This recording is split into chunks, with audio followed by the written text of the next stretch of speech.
Hello, hello, hello, and welcome back to part two of our Lithuania little series with the goal of population maxing, being a bit of a breadbasket, and defeating the shit out of Kyiv, who are at our gates. Now, at the end of last session, we were about to take them on. We thought we might as well wait for this one. Now, the problem is, we have Poland that are -1 to joining us, so we need to sort that out first. But they've a lot bigger of an army than us, so it's going to be a risky war regardless. But it's one we absolutely need to take. Now, we're not a proper great power yet, so we can't threaten war or do any fancy shenanigans like that, which is a little bit annoying. But what we can do is just go in with our Parliament CB anyway. Now, they are the big regional power. The Golden Horde is starting to fail, which is good, which means leads loads of opportunity for all of these guys to open up, to take loads of their land, right? And we want to be one of them. So let's take them out. So in terms of our basic start, we've got a decent little economy. We are currently in a little bit of debt, but that's only to try and trigger balance the budget, as our inflation isn't as low as we want it to be. We've got a tiny possible coalition, but that's only with Sweden. So once we've got some more diplomats available, we can think about improving relations, getting them out, and sort of removing that threat. We've won at least one more of the Teutons, so we can start pushing in this way, and then we can think about what direction we actually want to go with this nation.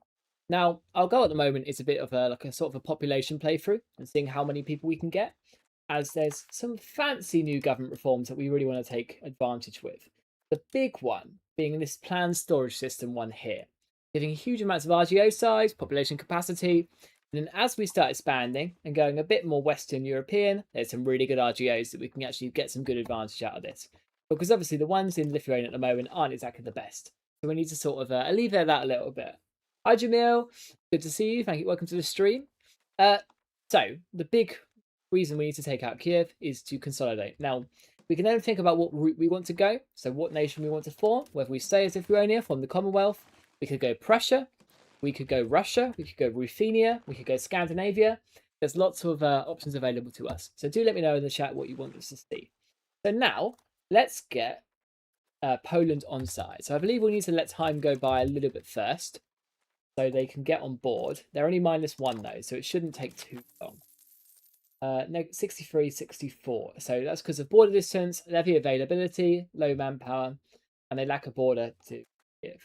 But if we get some favours and get some opinion, they should be just willing to join us straight away. There we go, they've gone green. So let's sort this out. So Parliament approved claims, let's call them in, and let's do this. So it is us and all of our vassal spam versus Kyiv and a few of their vassals. Now, what are our vassals on to start with? So a lot of are on aggressive, but the vast majority on supportive. Let's set them off to supportive. I've somehow oversaw seeing these fancy buttons at the top. I've found them now. So it saves the cringe of clicking through manually. But we got there at the end. That's the important bit, right? Now, let's raise our levies. We've got a tiny little professional army, albeit not very good, but better than nothing, of course. And get them all together, because we just need to get all of them together so we don't get wiped out, essentially. 18,000 troops is quite a lot, and if they pick us off separately, we've got no chance in hell. Welcome to the stream, everyone. Do say hi in chat if you're here. It's good to see you all. We've lost the core. No! Whatever shall we do? Now, please consolidate with my armies. That would be very nice. We've got the Polish too. We just need to be very careful to stay with them, because even with our vassals, our army is small enough that it will cause us problems, right? We're not going to win on our own merit. So we've got this little guy here, who's our king. We shall balance our army. There we go. Put it onto attachment, and then start going after a few of their armies. And hopefully, they've just run straight into us. That would be great. Unfortunately, it never seems to work like that, but you never know. Let's push forward. We've got our spinal going at the same time, which will boost up our siege ability, which is always nice. Oh, where's our king gone? Just there. Okay, what is good? Why do they keep taking him off? Do we have automated generals on by chance? Nope, I'm confused. Does he keep going to... Oh, yeah, it's this thing. So the problem is when you've got like different PUs and fiefdoms and stuff, he just keeps going to the different countries. So I guess we'll just put another leader on in the meantime. Hi Mika, it's good to see you. Welcome to the stream. What difficulty are you playing on? Just the normal one, I think. No, not the stupidly hard one, not the stupidly easy one.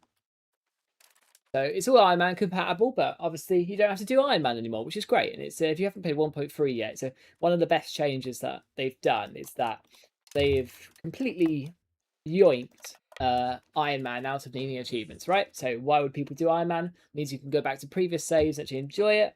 Now, whether you like it or not is up to the beholder, right? It's I'm not the biggest fan, but I also see an improvement because I found the grind for achievements really rewarding. If it was an Iron Man, so you knew you didn't cheat, you knew other people didn't cheat for it, and you sort of it gave it that validation. But it now means that you can take saves and go back to previous ones if you want to, or which definitely helps from a content creation perspective. So I can't really complain in that respect.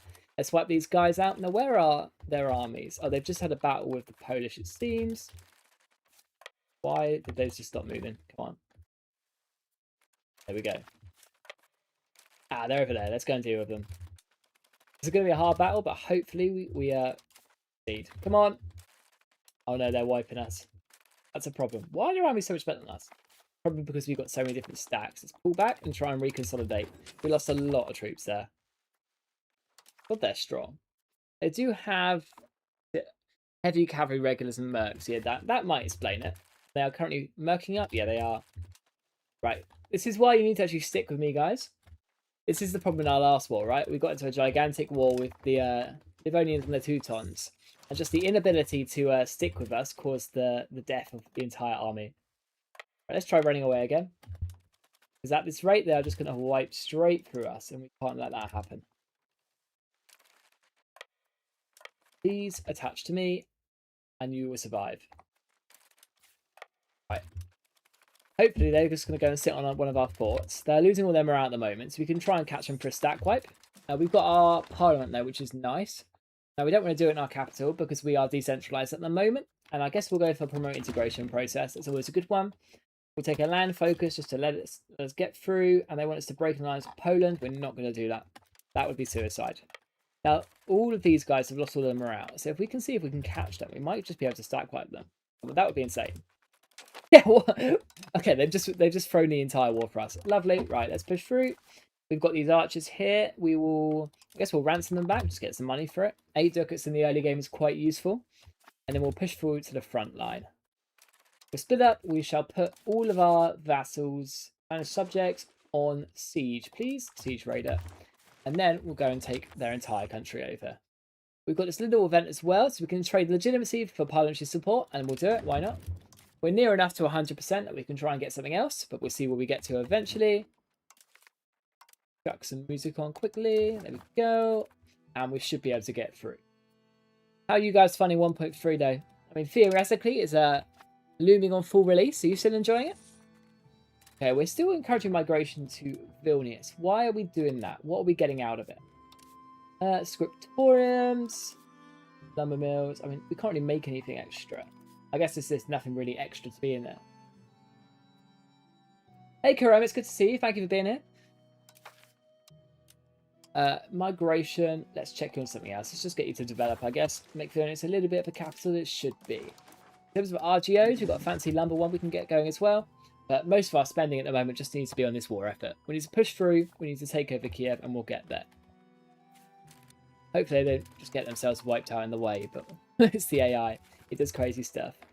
Poland's guaranteed us, which is nice. I mean, considering they're fighting the same war as us, I would kind of expect it, but you do you, AI. I can't really stop you.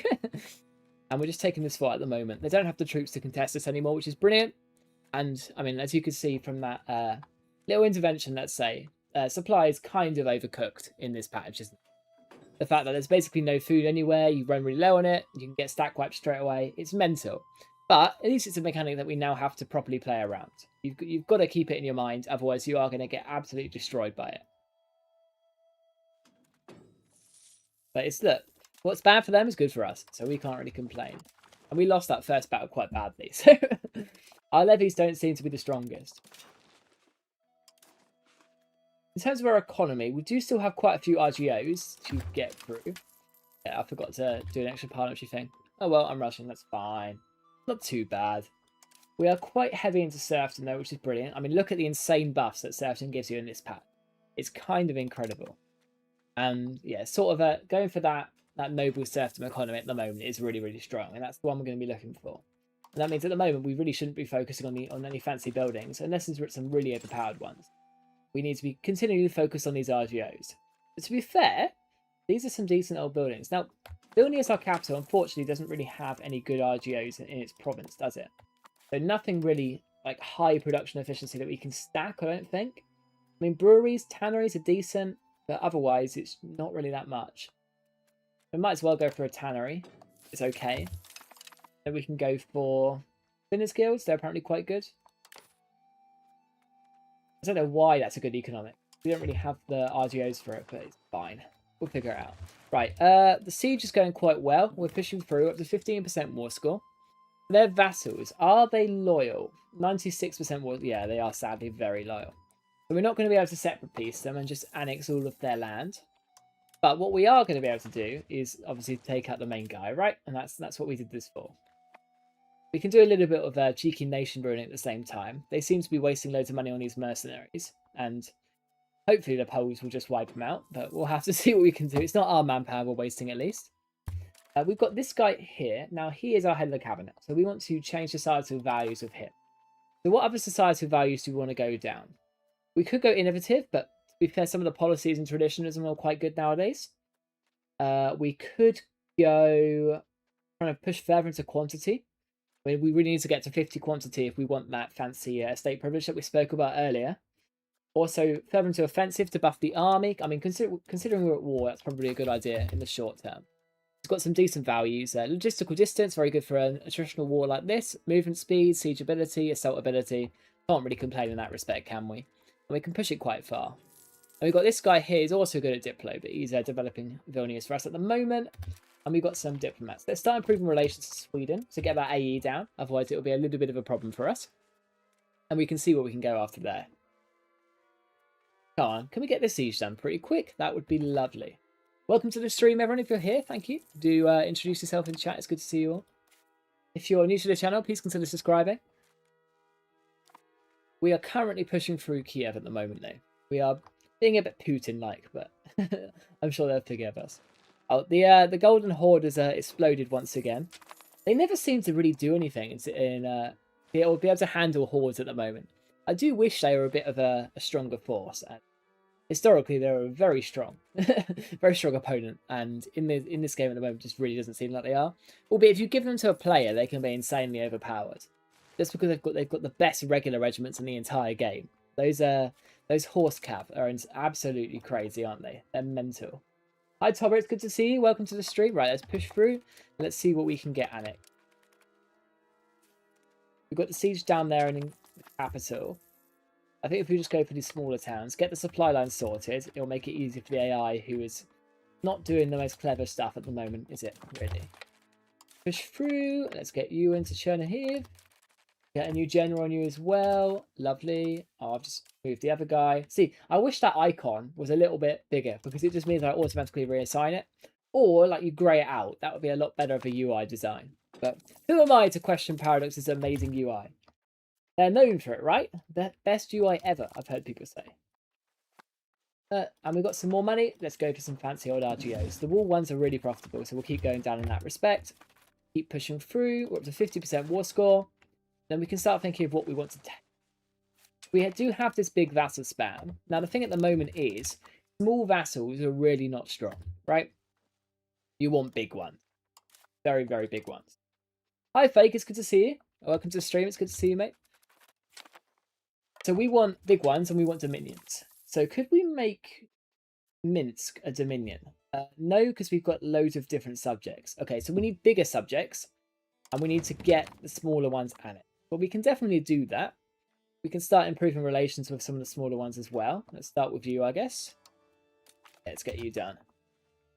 And yeah, we really want to get these guys to be dominions because it means that they can convert culture for us and they can't convert themselves back into a previous culture like vassals and fiefdoms can do by themselves. That's the big difference.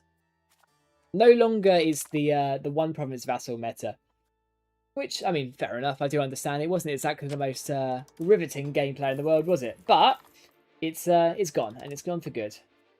And the big reason behind that is because of these annexation costs. If I have a look at this annexation here, it's got this 200 base cost here, which is absolutely huge, right? We all know that.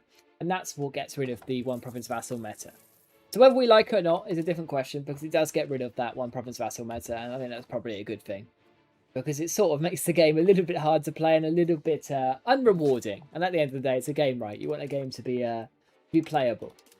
And to be honest, that's pretty much sums up Power's biggest problem at the moment is the playability, the flavour. But it will get better, and that's why we're going to have about 16 million DLCs at the end of the day.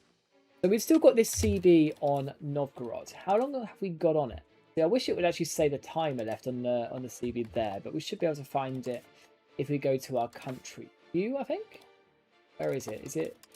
Yeah, there we go. So we've got this CB on the 2 tons of a CB on us. We've got the CB on Novgorod till 76. We've got 5 years. That's a long old time. So we can... Oh, this government's got humongous. Are they independent? Because if they are, we should go for them. Can we get a CB on you? We could no CB. Okay, that's actually interesting. The no CB cost is really low if it's a country with a different religion. Either that's new or I've just learned something. I'm not going to complain at that. Only 15 stab. That's really not too bad. Because it's a no CB, you wouldn't have like the discount of the parliamentary claim thing. Because obviously with the CB that we're using at the moment, it is, if I show you, it is a plus 25% cost. So if you just go for a no CB, sure it'd be 000. I'll have to try that out. For the sake of science, if nothing else. How you doing, Fake? So you had a good day? Let's push through to the north. Let's get all of their vassals done. And we're sort of nation ruining them at the moment, but that's a good thing. We want them to be completely out of the picture. And in terms of the vassals we want to give land to, we've got Pinsk here. We can sort of give to these sort of bits down here. Turov, we can give these little lots. And we just want to create some big vassals. Sort of allow them to push in quite nicely. We might make Minsk a really big one, as they've got some good little economy stuff behind them with some dial makers and stuff. Hopefully they make a decent little economy. I do think a massive feature change in the latest patch that's amazing is the ability to change your vassal capitals. So if we ever want to move this city, if like we give them loads of land down here and we put them into the middle, we can make it a lot easier for ourselves. Okay, so they've unconned. So let's think about what we give to people. So that's been occupied by Volhynia, that's Poland's PU. Okay, so we can't take that land. That's very sad. This one, I guess we'll give it to... Won't give it to them. Why not, I guess? Are they actually in our war or are they in a separate war? They are in a... Oh, the anti-Kyiv coalition. Oh, it's just them. Okay, fair enough. Okay, so there's only so much land we'll be able to take for ourselves because they've occupied quite a lot of it. Let's give you to Pinsk. Why not? Let's give you, if you hold control, by the way, you can transfer entire provinces, which is very nice. Okay, it doesn't seem to be doing it. Or is it control right click? Ah, there you go. Control right click. Give it to Turov. Make you quite big, which is always nice. And then we've got Minsk here as well, which would be beautiful for them. Occupied by them. Lovely. Oh, Volhynia have just taken that random old state. That's really annoying. Maybe I should declare war on them, to be honest. Then they go there. Get you done. Let's see what we can annex. So, you. Believe you as well. We want as much land as possible to cut them down to size at the end of the day. But we don't really want to take it for ourselves. We want to maintain our tax to income ratio. Let's pull back on these little bits a bit. We want to take that city though, if possible. Just the RGOs down here. Fur, lumber, yeah, just the normal. Pull back on that. Let's stay with that. I would really like that to stay in the middle, but it doesn't look like we're going to get it. And then because we want to get some money as well. Actually, let's just renege on the city overall, to be honest. Let's get as much money as physically possible. We want to build up our economy. That's going to be the important thing. These bits are still occupied by us, so let's give them back to Minsk. That's good. Take the money. Let's get war reparations. And then at the same time, we get a hell of a lot of money whilst taking a lot of land, which we will never complain about one bit. And there we go. They can't reject it as they uncon. So we've got a lot of fancy old vassals down here now, which is lovely. Minsk has released a few as well, but they're going to get control over a lot of it. And if we take this little principality here, who's allied to Halleck down there, we'll be able to get a lot of control for them as well, whilst we annex our smaller vassals, which is always nice. So we've also got a lot of new money in the bank. So what can we spend it on? Well, these wool RGOs are apparently very profitable, so let's keep going on them.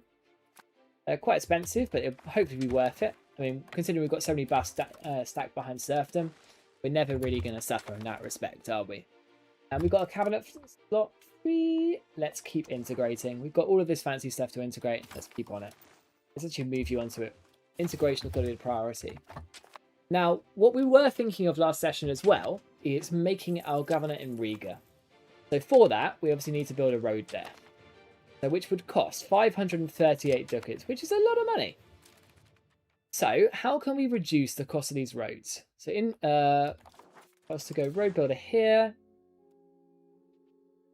Okay, they're not affected by different construction goods anymore, which is interesting.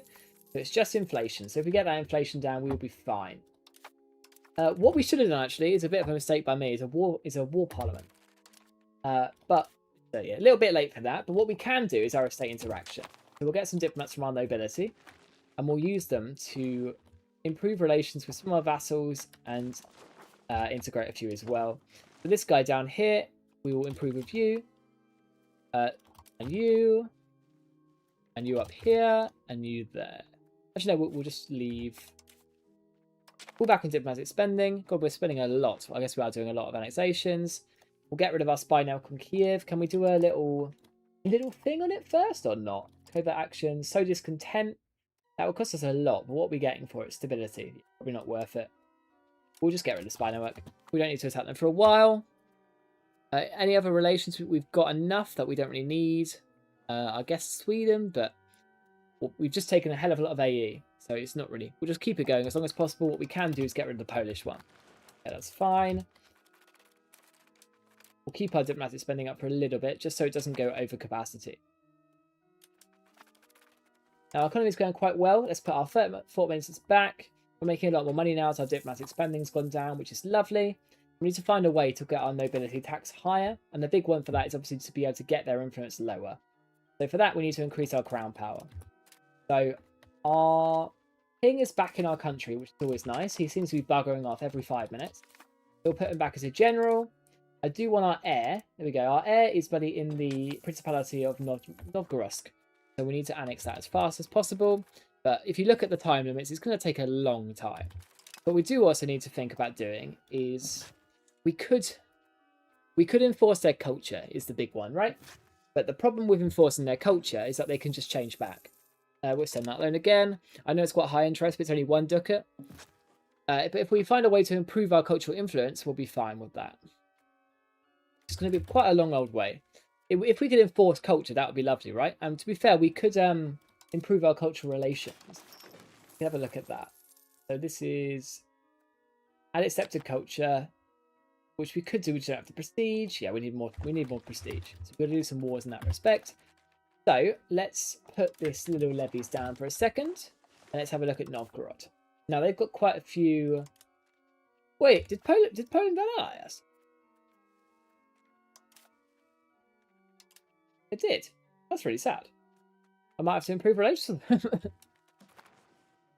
Yeah, I made a mistake by not doing the diplomatic action to get rid of our AE before we did it. But I can't take that back now. That's a bit of a problem. It's fine. Are you going for the bog iron loop in those juicy wetlands?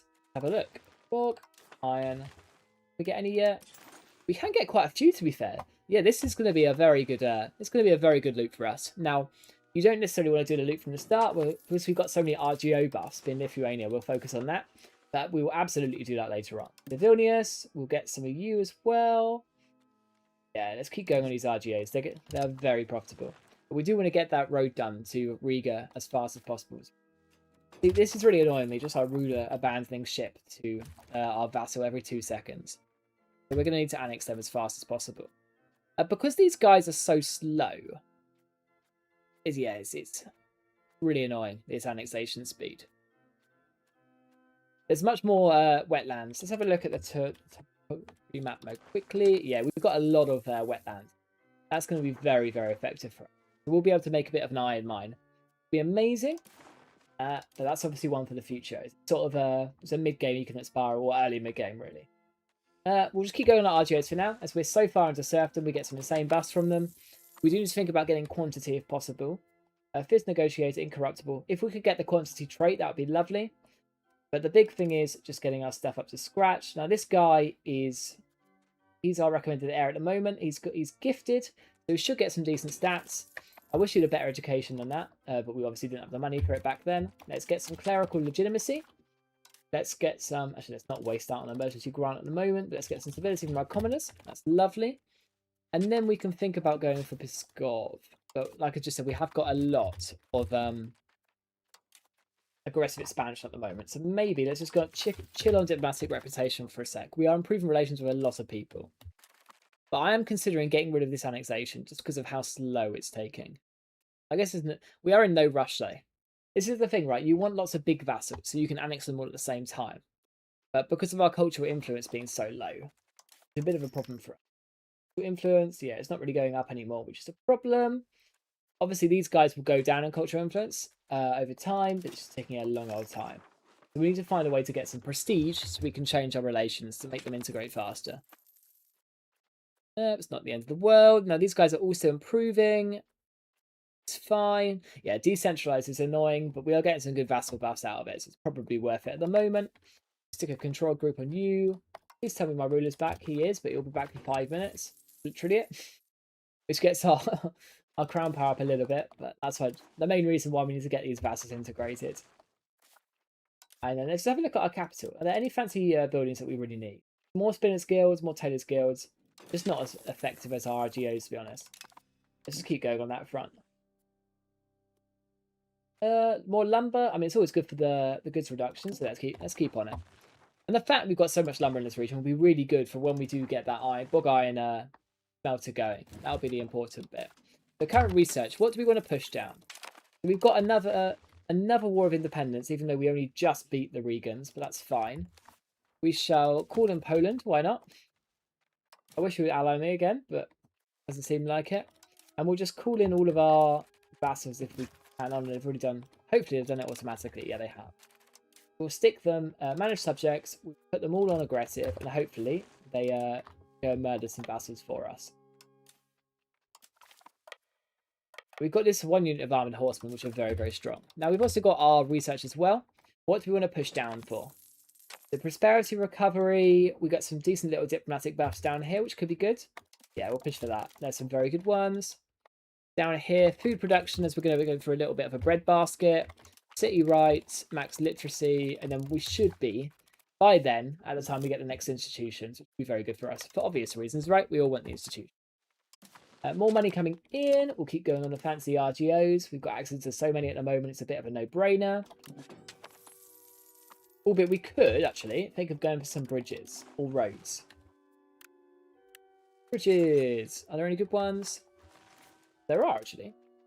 Yeah, let's get a few bridges. We go. We don't want one in Vilnius for obvious reasons, and then we can continue thinking about the road to Riga, but obviously they are not very happy with us at the moment. Let's quickly push into this Prussian revolt and get them done. They don't have a fort, so it won't take too long, but obviously Riga does, which is a bit of a problem. I do wish we had the EU4 mechanic quickly of being able to assign provincial targets to your vassals. Would be cool in this situation, but unfortunately we don't yet. 85%? Wait, you're just going to let me annex all revolters? I mean, okay. I'm happy with that. I only took 1 province. Not complaining one bit. Right. Our heir is this guy. Let's see. Oh, both. Oh, one's the heir of that little vassal, and one's the heir of our actual country. That's fine. I'm very happy for them to be split up. They're 14, so we should be able to get them in our cabinet soon enough. And this guy's 52, so getting the crown power, getting the guys in the cabinet will be really good for us. In terms of our actual market, though, what are we missing? We haven't got any deficits. So I imagine a lot of it's covered by trade, though. But we do have a considerable lumber surplus. So if we find some uses for that lumber, it'll make our overall economy much more efficient. So a big old paper industry could be quite good. Some more books, perhaps? Scriptoriums, they're very cheap, to be fair. They do use lumber and paper. We do have a slight deficit of that, so we'll make one of them. And we'll have a look at this road to Riga. So we need 507. And there's some decent RGOs en route, like this fur here. Just getting the right ROI for it, because there's such a fur surplus in our market at the moment. We're not going to get much reward until we start being a gigantic trading empire, which we're quite a while off, just to say at the minimum. But obviously getting that control over Riga and our coastal stuff will be really, really important. But we can't really make a governor there until we've got it cored. So this is why we're focusing on integrating it as fast as possible. Let's get the road starting to go. Why not?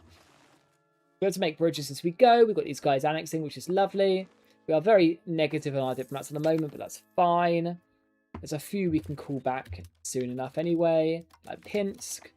Like this guy here in Turov. Sweden as well. We don't really need them to be our friends. Just keeping it balanced. Put our diplomat spending up a bit. I mean, it will help our annexation speed anyway, which is fine. And that's when it goes down to 17 years and 58 years. So if we can actually focus on our control and proximity quite early on, we'll be able to get that tax-based ratio up higher, which will mean that we can then do that diplomatic spending for a lot cheaper than it otherwise would be. Now, our minting is getting our inflation down, which is lovely. Our next parliament should be pretty soon. Yeah, we're about 4 months away. Now, pray for balance the budget. That would be lovely, because that will get us a lot of money. Albeit it's not really the be-all, end-all at the moment. It would just be a very, very good thing for us that we're never going to say no to. Let's keep going the roads, to be honest. 401 we need for this road to Riga, which isn't too bad, considering our current predicament. What is too bad, though, is our current crown power. But that is the problem of being in so many different countries in this. It just seems that we're going everywhere. I'm guessing that's because these guys are a republic, maybe? They're a principality. So they are a... They are a vassal, but it says we take tribute from them. Can we change their government or something to stop them just stealing our ruler every 5 years or something? Getting really annoying. Every time I put them on my army, they just bugger off. Let's just chuck our cost of court up to the highest for a second. We want as much crown power as possible. We've got 99 ducats in the bank. We can just keep developing, really. The road is building, which is lovely, and we'll get the next one to Riga going. There you go. Okay, this is a lagoon province. Not exactly the best, but it's got a fancy little farming village there. So hopefully we can actually get someone in it. That would be nice. Hi, Papa Gaby. It's good to see you. I appreciate the compliment, man. Thank you for being here. Balance the budget. There we go. That's why we took that fancy loan. That's literally it. But it worked for us, so I'm not complaining. Now, we'll happily lose banking for it to pass. But if we want it to pass, that's the thing. Do we? Because we could do like a CB, we could do larger levies, a law change. I mean, our laws are pretty good at the moment. We don't really have anything pressing that we need to change, but it could always be good. Now, we probably should change our court language. Ruthenian, Baltic.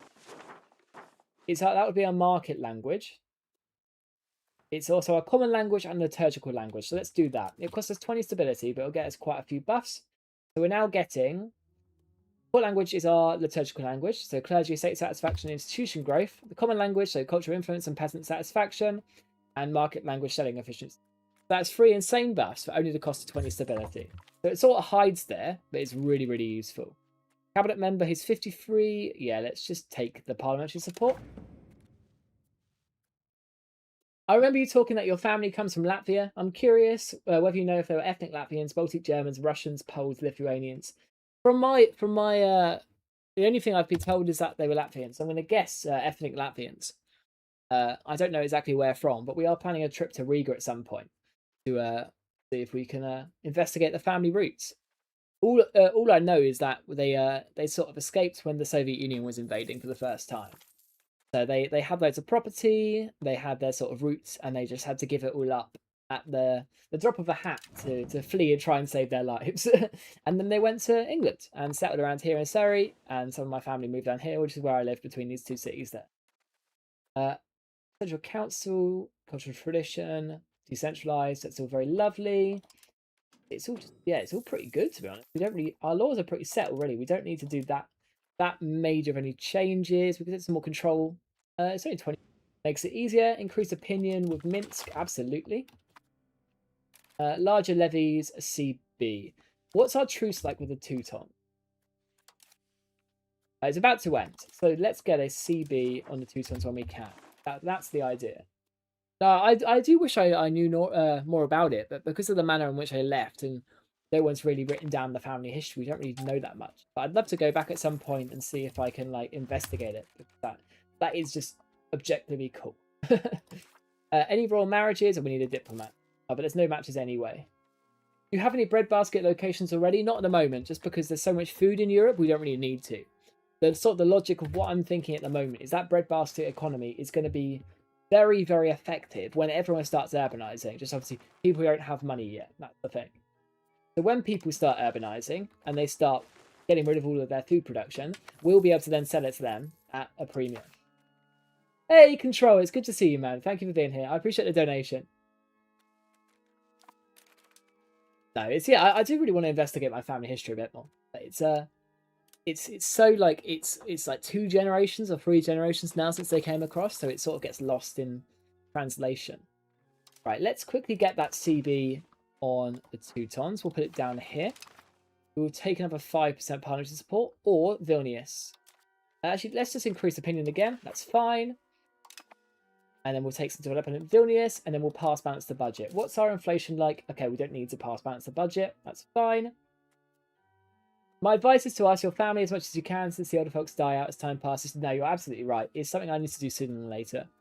We will take the development, but we will also take another CB, and we shall go for, I guess, Pskov? Oh no, we'll go for these guys here, because we can just give all their land to Minsk. Do you? Do it. No, it's a sad part of life, isn't it? You never know how much time you have with your family. It's so sad, but it's also true. What's your favourite EU5 country so far? I have to be biased. It is England. I really enjoy England, and I just think they're a little bit too strong at the moment because you can really easily beat France. Like it used to be a proper challenge. Now it's like piss easy to be totally honest. So I wish it was a bit harder. Mario Noble, yeah, just get some kids being pumped out. That's probably nice. The parliament will fail, but that's fine. It's only 7 stability. We've sorted out our inflation now, which is lovely. We'll get it to 0, makes it easier. And then we'll repay that loan as we no longer need to worry about trying to spawn and balance the budget. It's actually quite interesting. If you actually learn the precursors of these little mechanics in EU5, you can really min-max it. Like if you have more debt and if you have more inflation, you've got a higher chance of spawning balance the budget, for instance. Or if you've got lower stability, you've got a higher chance of spawning a census. So if you are trying to pop max, it can be really, really important. Let's start with you guys. So we've got Halleck. Let's not summon in Halleck, but let's do a parliament approved claims. Oh, we need diplomats. Summon the diplomats. Well, this is fine, right? Because all of the effort and money that we're going to put into our diplomats are just going to go back into annexing our people faster. We can't complain one bit. Yeah, a long old way to go. We'll get there. Only 12 years for these guys and 44 for that one. I do want to start these guys annexing as well, though. Sort of my recommendation, if you are having trouble with your vassals, is just to annex as many as you can at the same time. And try and get them as small as possible as well. Or you as big as possible, really. Makes everything a bit easier. Right, let's stop... Do you want to keep you on? Yeah, we'll just keep you improving relations for a bit. I mean, it's going quite well. It means we can stop these diplomats when we can. Tirov, we can now stop. You're 86, we can now stop you. Actually, we'll keep you going for a little bit more, just because we can. Well, we've got such a good bonus for it at the moment. It makes sense, but we are starting to get coalitions. We do need to... yeah, we'll stop this guy just because I want to speed this up as much as physically possible. I don't want this guy joining the coalition. Next month, as long as they haven't joined by next month, we'll be fine.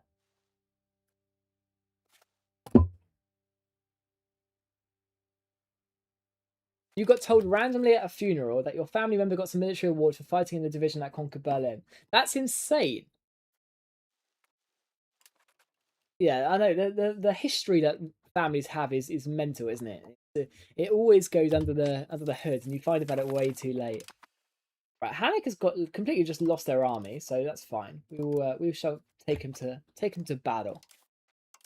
Parliament approved claims. Let's head straight in, and hopefully our vassal spam just does it for us. But you never know. So we'll put them on attachment allowed. We get a decent general. We'll just put movement speed guy. Why not? Get all of our little vassals on supportive if possible. So they just join us and then we'll just go and take them out. Charge! Do you enjoy playing in India? To be honest, I actually haven't done an Indian game yet. I've played the game a lot. I need to do one.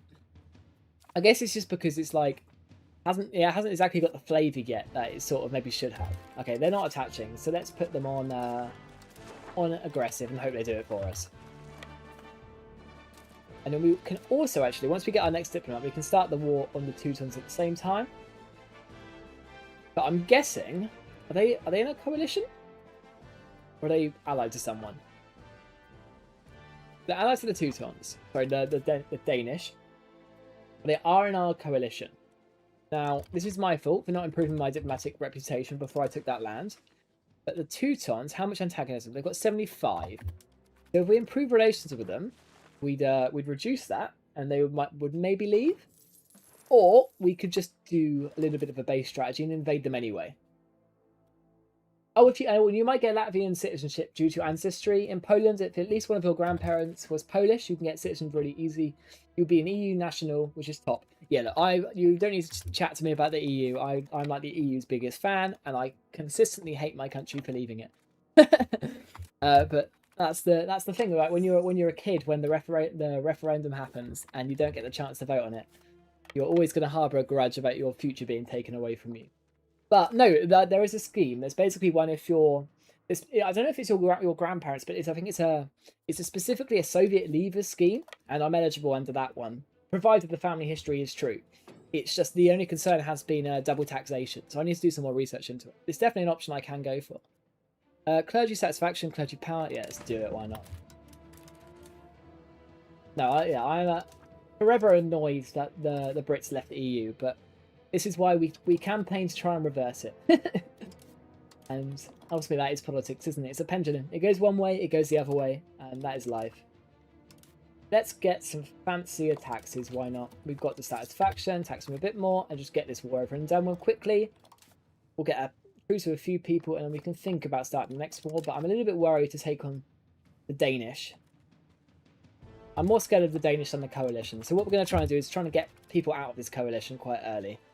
So we'll keep our diplomatic spending on max for a little bit, which helps our annexation anyway, so it's not exactly a wasted investment. Let's go and take these guys out. We've got a solid 13,000 people here. Have you got any campaigns you'd recommend in India, mate? Control? I definitely need to do one. My one in EU4 was always Miwa. I really enjoyed Miwa. You got some insane troops, you get the gold mine, it was really, really good fun. Some more RGOs, I think. Let's get you done. Let's get you done. Should be enough.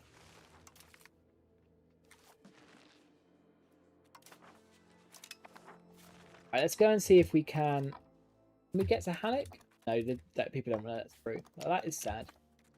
Can we re-annex or re-ally Poland yet? No, we can't. It's really sad. Let's just take this war out, I guess. Boop, boop, boop. Should be enough. We could just take random bits of land from Halleck. Have they got any RGOs we want? Not really. The die province would be nice, but we know we're not there yet, and we probably will form Commonwealth unless you do something different. But we'll figure out when we get there. How are you not bored yet by EU5? I really enjoy EU5. I got burnt out a little bit. Don't forget the game's been out for about 6 months now, so maybe around the 3-month mark. I got quite burnt out by it because it was quite the same game for every different country and everything lacking flavour. But no, I've been really enjoying it again. Like 1.3 and 1.2 have been really good fixes. Like a lot of the issues I had with the game got fixed. Now it's a lot more of a challenge in 1.2, especially because you've got the mercenary spam meta, right? So all of the AI spam mercenaries, and that's a bit of a blessing and a curse, right? Because they are spamming mercenaries, they are murdering the shit out of you. But it also means it's a challenge, and that's the important thing for me if I'm playing this sort of game. I want it to be a challenge.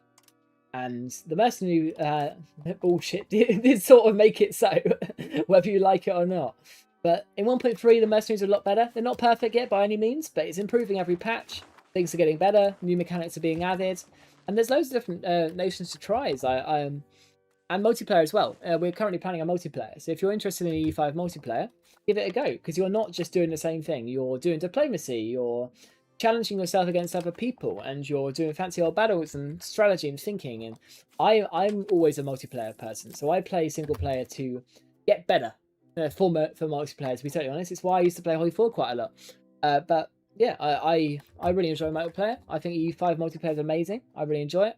As long as you can fix up the lagging. So a lot of people, you've got to do like mandatory settings and tick speed mods and that sort of stuff. But that's sort of stuff that we will have to definitely think about before we host it. Don't get me wrong, but it's Yeah, I'm really enjoying it. I've definitely got over my burnout, and it's getting better at every patch. How long do you think we'll have to wait until perfect EU5? 1 year more? I mean, I can't answer that question. I'll be honest with you, mate. Right, I'm not Paradox, but I think the problem is, and I'll be quite blunt, is every single one of us, right? Let's just assume EU5 has, I don't know, 200,000 players. That's probably a bit optimistic, but you never know. Let's just say 200,000 players, right? Every single one of those 200,000 players will have a different perspective of what they want from EU5. Do you want it to be like a total simulator? Do you want it to be a map painter? Do you want it to be a story? Do you want it to be lots of flavour? Do you want it to be more like CK3 and more character based, right?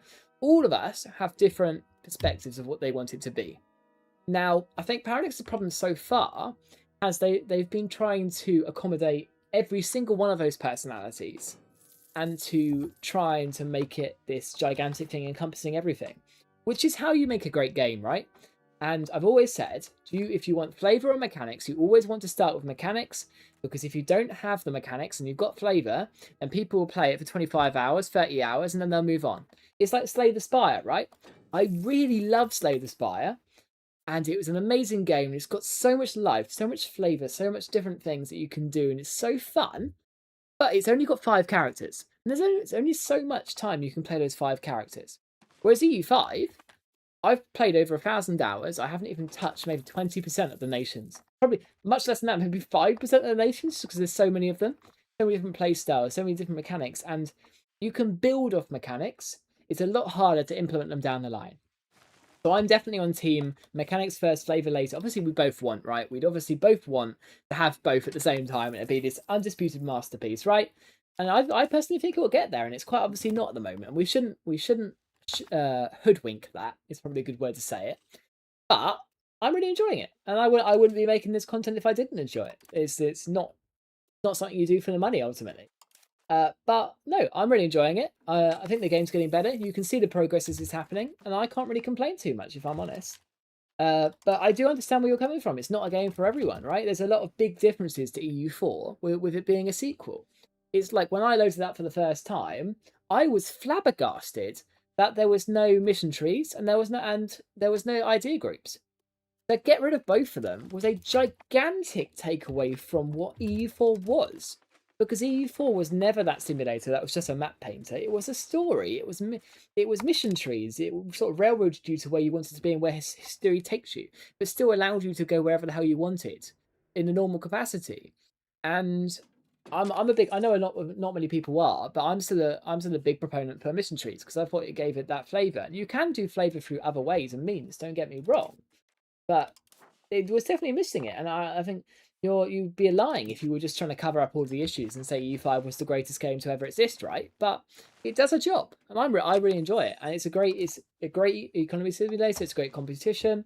Combat's getting a lot better. Keep the faith, and it probably will take years, right? Because this is Paradox. This is their DLC policy. They're going to charge us an arm and a leg to buy all of these DLCs, and there will probably be 40, 50 DLCs, including different like nation packs and everything, right? And different like unit packs and song packs and everything. And this is how they make their money. But bang for buck is you're right, we do need to get our minting back up. Good shout, mate. Bang for buck, you're getting a lot more value out of it than a lot of other games. It's like if I was to buy FIFA 2027, right? I'd play FIFA 2027 now, not that much, right? I'm an adult. If I was to buy it 5, 10 years ago, when I was a kid and it was my life, I'd still probably play it for about 500 hours, right? But you're paying a certain amount of money for that. Maybe say 200 for the average person, right? You're paying 100 quid, including PlayStation Plus or Xbox Live, and the game, right? That's a certain like £2 you're paying, or 2 hours per pound. EU5, you're paying 50 quid, and I've got 1,000 hours out of it. Like, the value per hour of Paradox games is really cheap, and that's what justifies their DLC policy. It's also what justifies the long-term development of it, because ultimately it's capitalism, right, at the end of the day. If people aren't buying their DLC, then they're not going to be developing the game. So you sort of have to put your 2 cents in. And it's like, a few times, like, sometimes I'll even buy DLC and stuff just to support the game devs. It's like there's a game series I used to play so much as a kid called Stronghold. I don't know if any of you played it. Do let me know in the chat if you'd ever played the Stronghold series, because honestly, that was my favourite games as a kid. Like a brilliant 2D, 3D castle game. It was like sort of like Age of Empires. You create a castle, you'd be sieged by AI or other people, and you'd have loads of fun, right? It was great. And amazing voice lines and amazing flavour. But because it never had those mechanics, the game died out. And the game studio is still making games 20 years later, but the games are never as good as the original 2 games they came out with. So they're doing a Stronghold 4 at some point soon, I think in 2027. And hopefully they have a blind with it because, yeah, Stronghold 4 is coming out soon. I can't wait. I'd love it to be good. But I will buy that game regardless just to support those devs because I want to keep the series going, right? It's, and because I've got so much value for money for in the earlier ones. Just it was like all I played as kids, that and Minecraft, right? The vast majority of people played thousands of hours in Minecraft as well, across servers, like infinite replayability. A lot of these games didn't just survive because all the mechanics were there in the start. They survived because the mechanics were there in the end. It's like if you went back and played 1.0 Minecraft now, you'd think it was the most hideous game ever. Like how could anyone play this, right? Because things develop over time. And I know it was hyped up to all Oblivion, and I get it, right? I do get the frustration. I would be lying if I was not saying I was not fully happy myself, right? I'd much rather EU5 was doing much better than it was at the moment, right? But you sort of have to accept it where it is. And I really enjoy it for what it is, and I'm not giving up on it. And I know a lot of people have, and it's totally your opinion, and I completely accept you if you've lost your faith. What I'd say in that case is just come back to it. If you don't think it's ready, if you think it's like an egg that's just been put in the fryer, come back in a year, come back in 2 years. See what it's like when the game is perfected, because I truly think it will be. It's not going to be like an Imperator Rome that was abandoned, and I will never forgive Paradox for abandoning Imperator Rome. The little child Joe spent way too much money on that, but to get absolutely zero game out of it. Oh yeah, I will not forgive Paradox for that, but there's only so much I can harp on about that one. Urbanization, zero money or stability, but development. Where is the development? Amber province. Yes, please. I would love the development. Take it, why not? I'd love it if they added missions or gave situations about the economy for one nation or regions. Absolutely. And there should be stuff to stop the endless like spiral of the economy. You should be able to have like a financial crisis. You should be able to have a recession. That sort of stuff to make it a bit more like, I guess it's like what Victoria adds in that challenge. And I guess that is a form of flavour, right? But it will happen. How would you rate in similarity to EU4 and Vicky 3? Sorry, if 0 is similar to EU4 and 1 is... how close is it similar to Vicky 3 or EU4? I'd say at the moment, it's a lot more similar to Vicky 3 than it is EU4. Now, that's obviously a problem, right? It's meant to be a sequel. It's still got a lot of... It's not got the problems Vicky 3 has, which is good. So if I was to say on your scale, probably a 7 out of 10. Because, I mean, like, it's got the single units that you can then go around and do the world, right? I really love Vicky 3. I do. I just hate the combat so much, it just stops me from playing the game. And it's really frustrating. Because you have to assign your units into theatres, and they do it for you, and it glitches, and it's so tedious and it's so problematic that it just does not work properly, and it really irks me. They've got such a good shell of a game there that I'd love to play it more. I just can't because of how bad the combat is.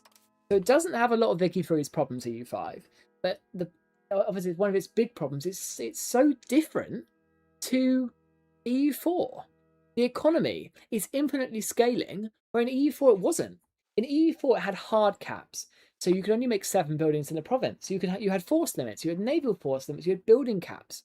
It's like there's only so much you could do, and it maximised your diplomatic capacity. And I really think they should have that for EU5. To be totally blunt, I hate the infinitely scalingness of EU5. I really do.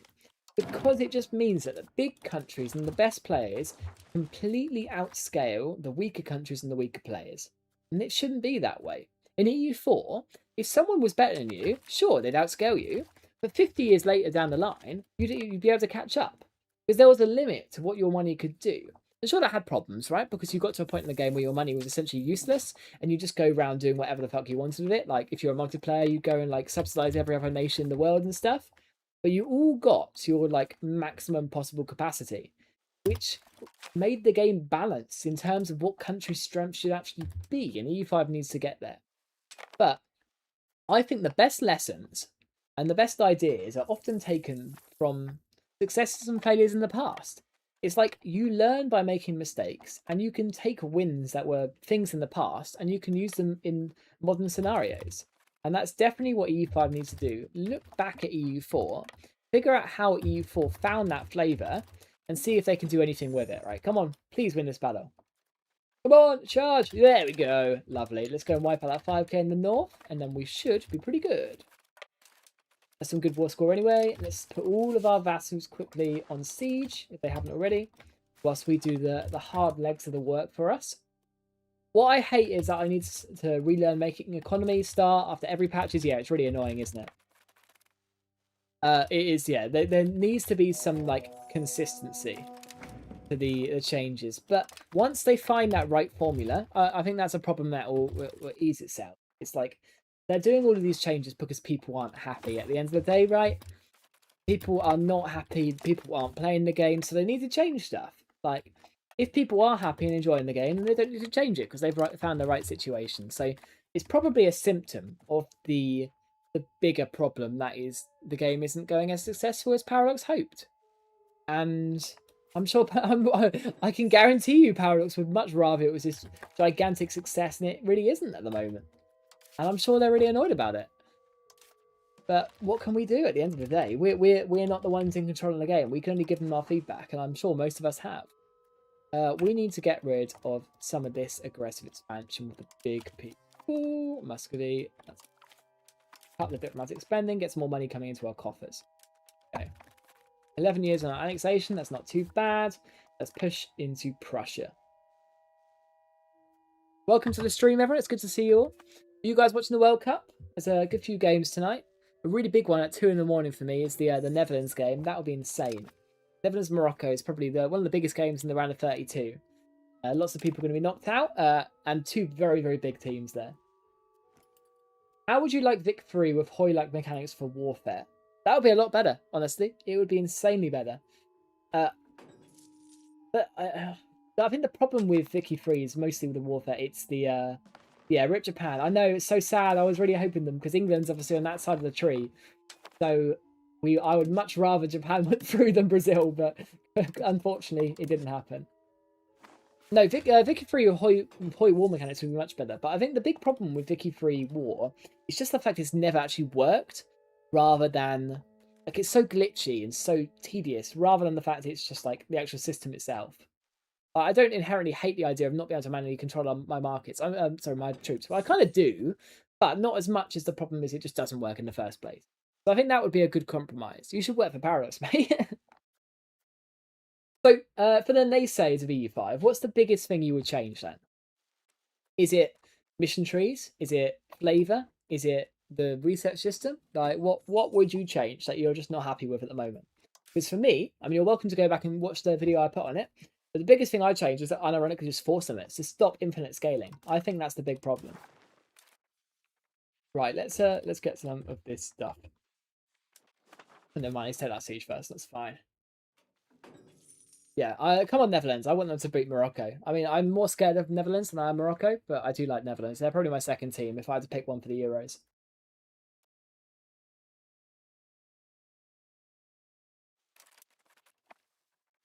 Right, 73. Another RGO? Get it done. These RGOs are very profitable for us. We can't complain. Actually, no, we need to keep working on that road, don't we? I keep getting distracted. It's a big problem in EU5. Opportunity costs. There is just so much to build.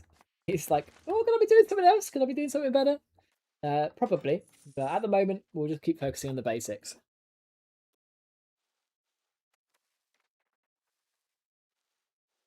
We'll keep... Oh, yeah, we'll get the siege done. We're almost there. Our vassals are doing work. They're all very loyal. I mean, decentralized is helping us with that, so we can't really complain. Siege of Marienburg. Lovely. Let's go and wipe out that army, just so we can sort of nation ruin them a little bit. We've got these peasant levies, and they're pretty strong. Go on, die! There we go. Lovely. Go and take Danzig. Oh, if we could take Danzig as a city, that could be a really good actual place for a local governor. Oh, but it's got full harbour capacity as well.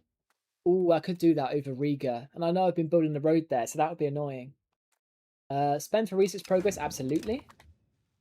Oh, I'm tempted now. To be fair, we could actually do that, though. I know it's not exactly the most breadbasket playthrough in the world, but forming Prussia could be viable. We could do that, or we could just do like Commonwealth and stuff. We need to go through together and have a look at the ideas and stuff that we've got available to us. Let's see if we can take a lot of stuff. So I'm not going to forget it this time. We're going to go diplomatic endeavors. So how much aid would that give us? What would that give us a coalition of? Quite a lot of people. Okay, Hungary would just be in it. Okay, so it's a little bit too much. But what if I pulled it back like that, and then I did some more stuff in the north, like these guys here? These guys, a little bit into like the Latvian type territories. How much would that? That would be 61. I think EU5 is currently one of the most misunderstood Parents games. Absolutely, yeah. It doesn't get the praise it deserves for the start it's had. It's like, I know it's a bad argument, and I will readily admit it's a bad argument, but I will say it anyway. If you compare it to other Paradox 1.0 releases, they're all messes. So it's like, is this a good mess in comparison? Probably, to be honest. Yeah, I readily admit that is a very bad comparison, but I'm going with that. Because if you look at Vicky 3 on launch, it was a mess. Because the warfare just didn't work, and the warfare still doesn't bloody work. If you look at Hoi4 at start, oh god, that was a mess, if any of you played that. If you look at Stellaris on launch, that was also a mess. All of them are messes. How does your antagonism load so fast in the peace treaty window? I have a good computer. I mean, I've a bit of a joke, but also true. My settings are just highly optimized. So I went through and optimized all of them to try and get the biggest tick speed settings I can get. And I've got stuff like NVIDIA DLSS on performance, like smooth motion, and a lot of stuff like that. There's too much for me to explain on the stream, though. So if you want to go and pop out and have a look at the optimization video I did a few months back, it's really useful. I'd highly recommend it. Now, we have no vassals, so I don't really know if I want to risk going into a coalition with Hungary. Why don't we improve relations with Hungary a little bit and get that AE reduced with them? They've uncon, that's fine.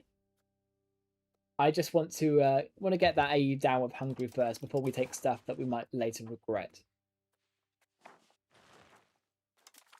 Because we will take all of this stuff for ourselves, right? We'll be able to get control over it. So as long as we get our local governor pretty soon, we'll do this quickly. What's that AE with Hungary looking like? Better, hopefully. Still 59. Yeah, I'm not waiting for it. Let's. I want to reduce. I could get rid of Danzig and come back later for it, but I really don't want to. Let's just take some money, I guess. We go. Right. Yeah, so we're going to need to integrate that Danzig province quickly. And we're going to have a lot of cultures to think about integrating or whatever. We've got the Pruthenians, we've got Baltic German. Yes, a lot. But we need a lot of cabinet ministers to assimilate all of this. What parliament options have we got available to ourselves? We've got noble arts, maritime expansion, religious missions, feudal levies. All pretty crap. Canonical law could be decent just for the stability. Noble arts, maybe just try and get some extra art and set it off. Yeah, I guess we'll try it. We can always like do something else with it. Warrior monk training ground. We can always get rid of that. That's a lot of manpower. I don't really want to get rid of that, you know. Artisan guilds, they're good as well, to be fair. I don't really want to get rid of that. Production arts, to be fair, only one. That's not bad. Get rid of that.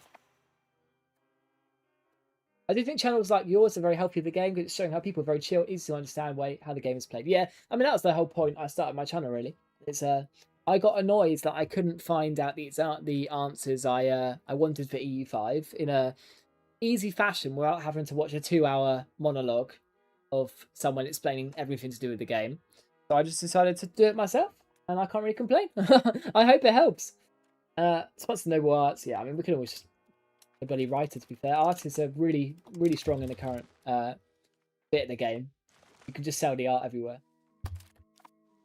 Right, before the coalition forms, We want to use another CB. I think I did another one, right? Or have I just...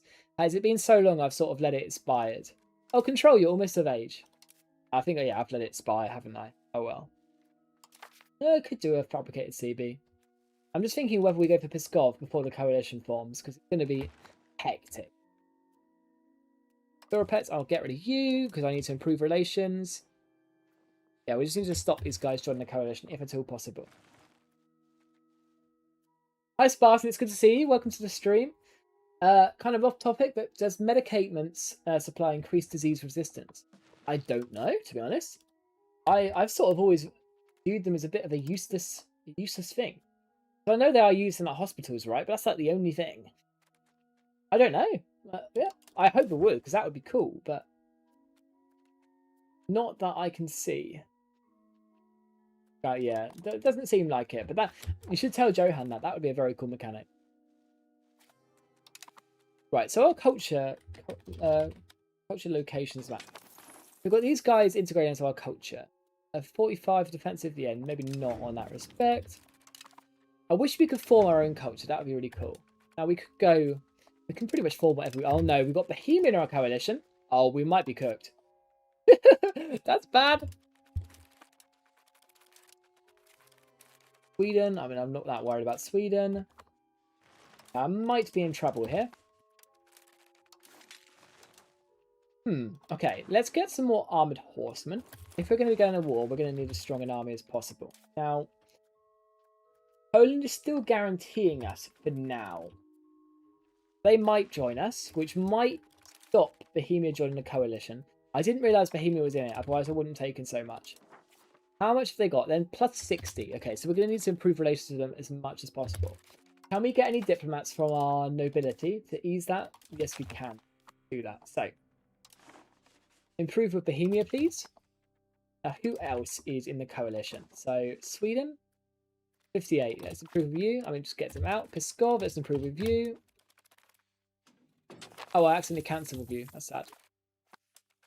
Who else? Oh, Hungary, we're already doing. Brandenburg, I guess we'll get out. A lot of Germany hate us, so we just need that to go down over time. We just need to limit the amount of people in it at the moment. The big task. So we're going to be spending a hell of a lot on our diplomatic spending for quite a while, which is okay, considering we are integrating vassals, right? But to make it worthwhile, it probably makes sense to try and get this tax base to wealth ratio up as much as possible. So we could think about releasing Prussia as an independent thing. Albeit I did say I wanted to go down that local governor route, didn't I? So that's the Prussian culture. So can I... So we do have some... yeah, we do have some prestige. So what can we accept? That's quite cheap. So that's a tolerated culture. But I don't have cores over here, I don't believe yet. No, you're just conquered. So let's... we want to embrace everything that's smaller than us, as it's obviously really, really small cultural capacity. So we accept you. Iranian, we accept you. We don't accept you, as you are gigantic. We're going to have to try and shut you down a bit. Ruthenian, we can accept, though. And we're out of prestige, so we need even more prestige. I probably should have done Prussian first if I wanted to focus on Gdansk. Because if we... It's already a city, right? So if we already just go straight for a governor here, we could do one in Riga as well, to be fair. I believe we start with 2, or we can get 2 pretty quickly. Decentralization or legitimacy. I guess we'll just go for the 5% chance. Yeah, let's do it. Oh, has the coalition started? No. It's just a rebellion, but we can call Poland in. That's fine. We've got a small little army, so we can use that quite easily. That's the coalition. God, Poland's in it at least. But Bohemia is the war leader. Now that's a big problem. Let's raise our levies. This is going to be annoying. Bohemia is a little bit strong. Okay. What can we do to end this coalition war fast? Can we just give something away? Could I, like, release someone? No, they don't like me. It's a beautiful Lithuania. It is, Eric. I appreciate the compliment.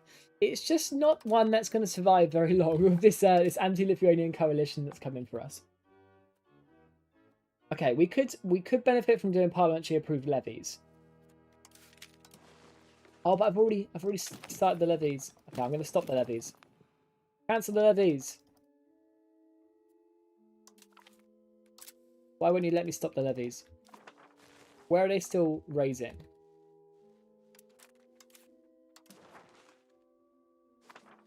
I'm now officially confused. Is it the Prussian bits? We're already raised. Yeah, because I'm trying to not raise them.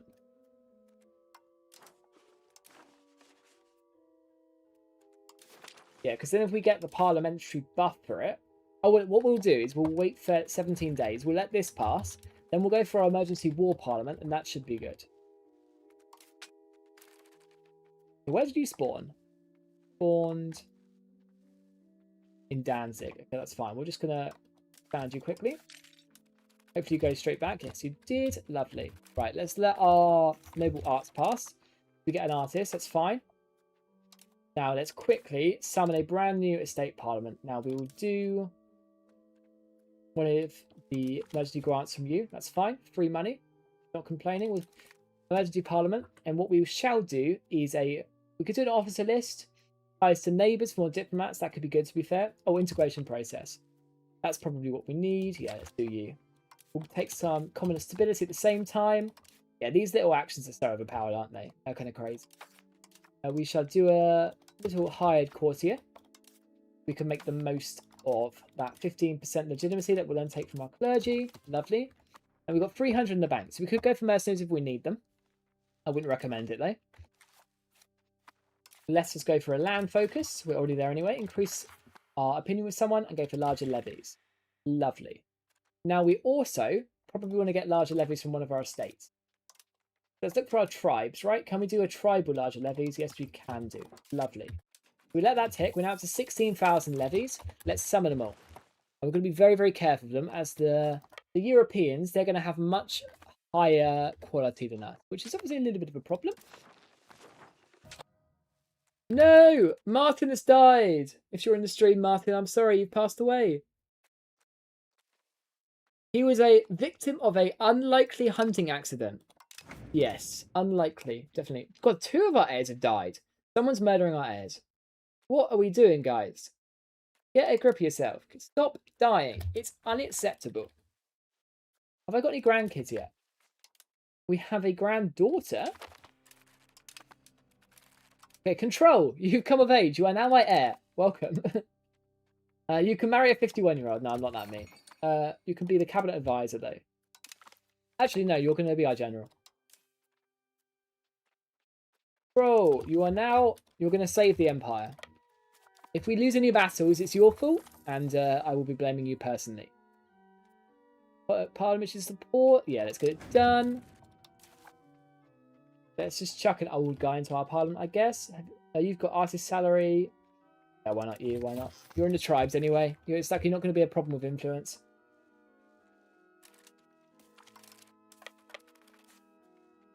I expect you to be properly planning these wars, control. Don't be slacking at the helm. We need you to get you a good trait, to be fair. They keep joining the war. Can you bugger off? If you can join mid-war but I can't separate piece you, what's the point?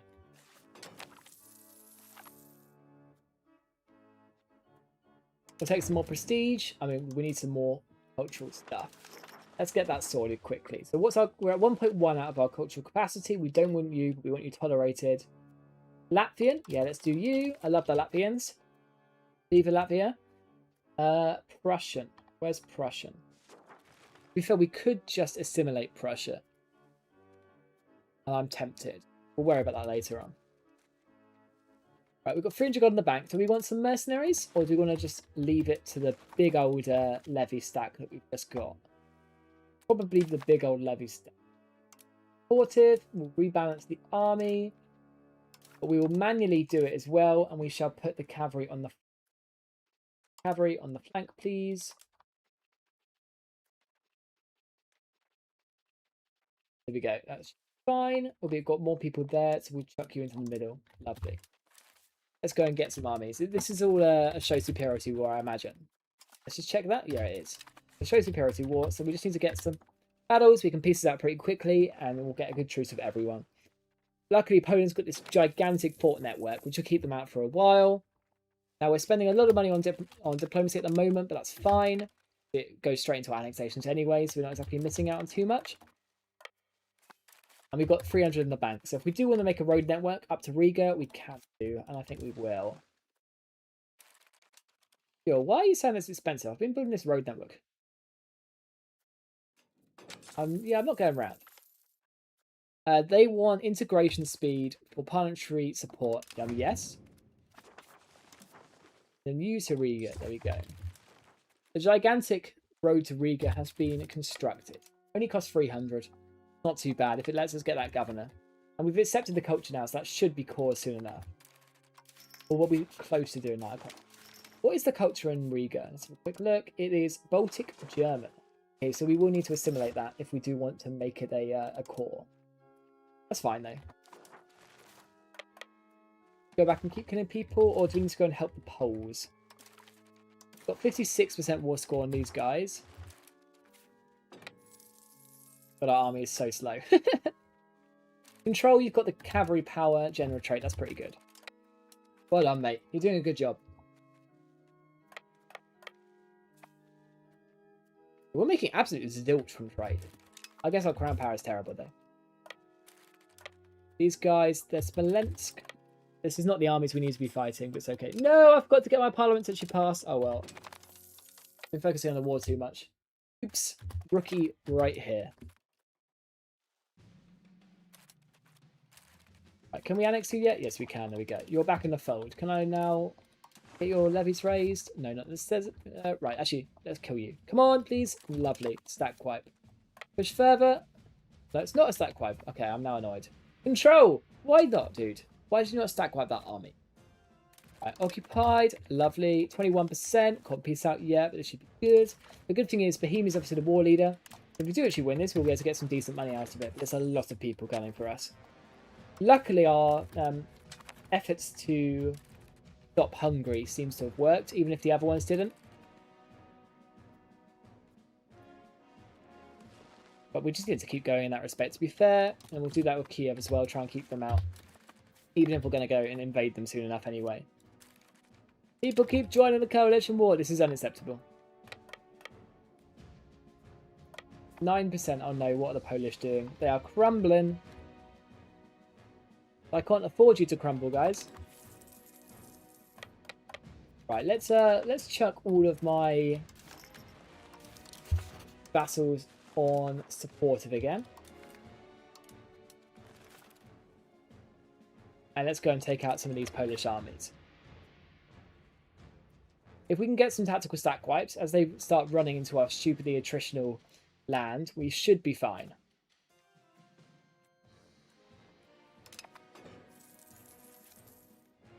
Riga and Gdansk are starting to integrate quite nicely, but we've got quite a lot still to do in that respect. That's why our control is so terrible. Speaking of, are there any new bridges we can make at the same time? Only the one in Gdansk. Don't really want to do that. Oh, there's a few. Let's get you guys done if possible.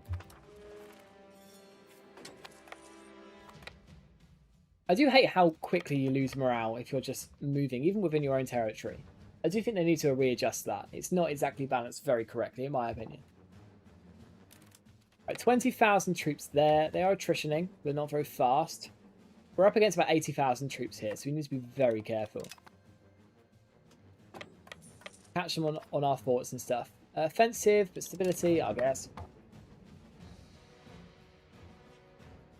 Let them attrition the shit out of themselves like these guys are doing, and then we can try and get some stack wipes. Let's go and try and catch these guys now. I don't know where they're going. On 0 morale. Come on. What is the AI doing here?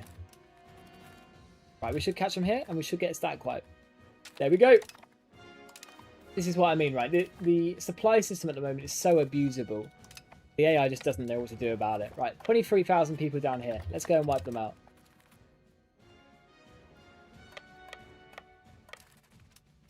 Also should be a stack wipe because they've just got no morale. There we go. Right, this is just stupid, right? A very balanced game, guys. Paradox, can we get our game working, please? I'd really appreciate it. Right, let's go for this 8,000. Let's wipe them out. Oh, they've actually got morale. We're going to have to fight this battle. It's really sad. Charge! We better win it. Oh, we're losing a lot of people. God, we got absolutely destroyed there. Our peasant levies don't seem to be very good. Peace out? Not yet. But let's wait for them to do some more stupid shit, because they will continue doing it. Our daughter, she's on a balanced education. Let's put her quick on diplomatic. Got a gallant trait. Yeah, that's fine. Oh, the Poles are about to get wiped out.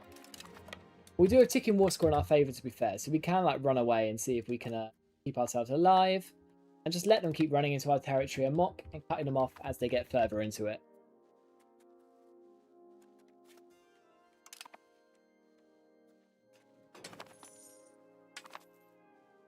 We'll get there. We shall survive! Right, we need some fancy old music for this. We're in a big old battle to the death. Now, this 16k here, they are attritioning, but they're not stack wipeable, which is sad. And we'll keep pushing.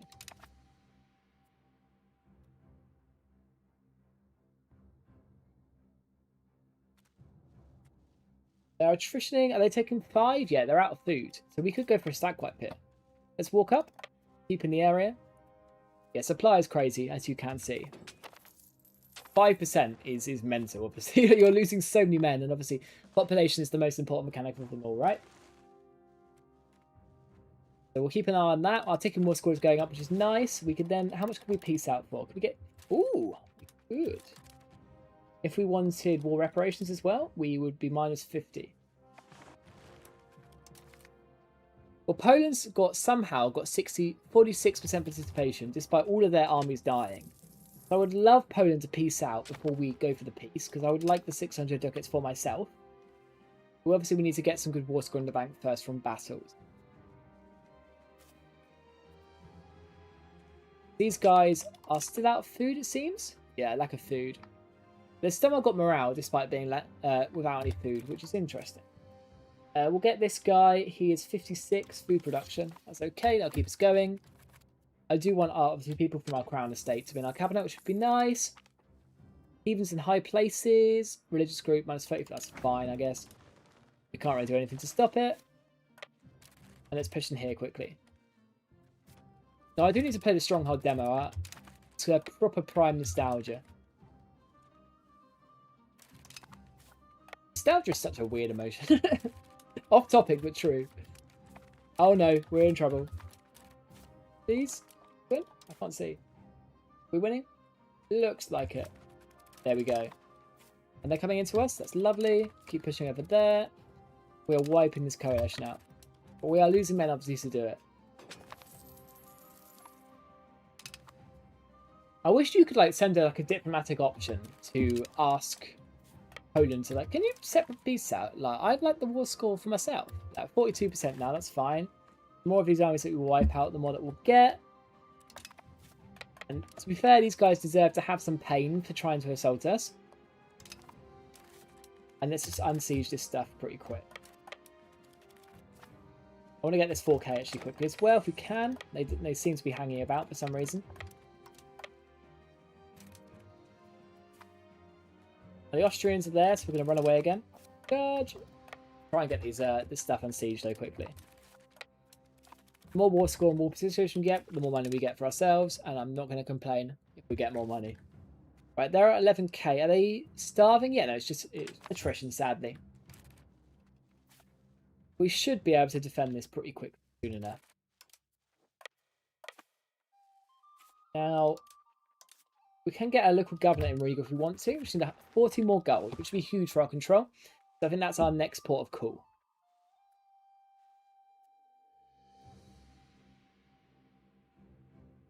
Oh, is there a World Cup game about to kick off? I'm just getting some notifications. Ah, the Germany game.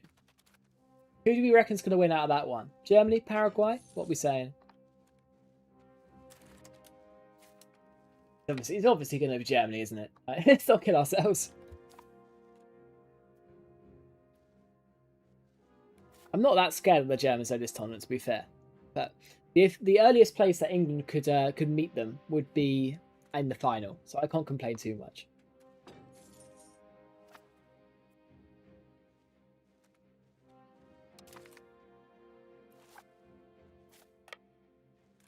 Right, let's push up to the north. See if we can get anything in Smolensk. Actually, can we separate these? No, we can't, sadly. Yeah, let's just chill out for a second. We don't need to run off. What we do need to do, though, is get this local government. Then we can start getting our control and proximity up.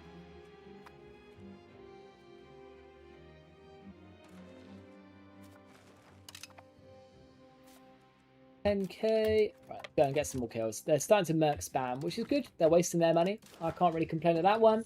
It's now -9 towards us getting war reps, which is lovely. We get about 250 ducats if we enter the war at the moment. I'd like to get that up a little bit more. Obviously, that doesn't include our vassals. They'll get some sort of stuff as well, which is fine. But the more, the better, for obvious reasons. Right. Some captured troops, that's lovely. Let's keep wiping them out. The more stack wipes we can get, the better. Push to the front line! Charge! Let's get them.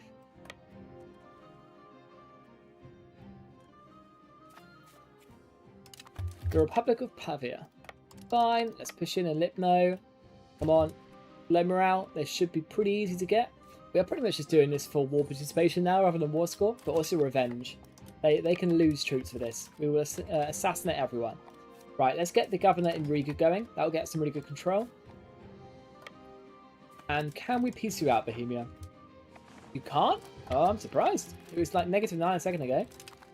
Okay, let's go and take that province back. I mean, if they think they're getting gains on us, they're mad. It's -67% war score. You ain't getting anything out of this.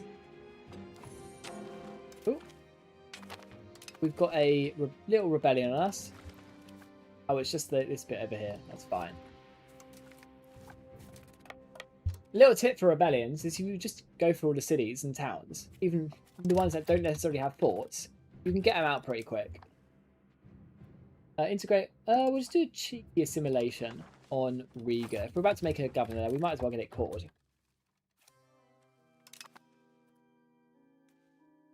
Right, get you done. Right, 4 diplomats in the bank. Is there anything else we want to improve relations with? People we want to keep out of coalitions? Maybe Denmark. Hungary. I think they're already fine. Yeah, they are.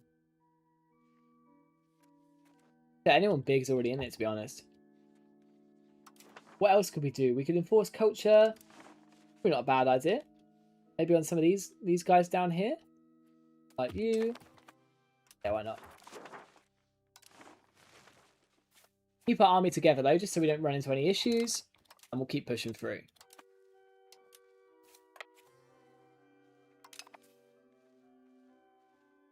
$1.2k. Yeah, we can stack with that pretty easily, but it is our own population, so I'd rather not do that. That will just go straight back into their provinces after the war anyway, even if it was rebel dissenters. Ah, there we go, we can annex them. Lovely, that was an easy one. Now, 66%, now -21. Okay, why is that? That is because of military strength, military balance, and your CB. Well, your military balance is crap because you've been wiped out and stack wiped several times. So I don't know what drugs you're on, mate, but we will surpass you, I'm sure. Let's push up here, wipe you out. Cola, that's fine. 65%, -18. Okay, so I think we just need to focus on getting stuff unoccupied, maybe to change the balance rather than continual battles that don't seem to be changing the equilibrium by any means. Albeit wiping out this little Bohemian army there could be a good idea for it. That would deliberately change the balance of Bohemia themselves. Let's get on that. Let's go and take them out. Charge! Local governor's almost done in Riga, which is lovely. Afterwards, we can start thinking about our little road network outside of it. There we go. That is Bohemia dead, and it's -16. Let's get this stuff unsieged, and hopefully it's enough. I know we've got some stuff in the north. Let's put all of our vassals on siege now. Top there. That's lovely. So hopefully it's enough. We can then go and get it over and done with.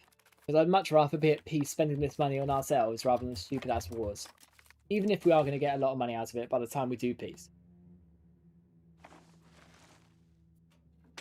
Do you know if there's any flavour in the game that allows you to become Ruthenian as Lithuania? I know most of the Lithuanian nobles were Ruthenian. Ruthenian language was used in the administration.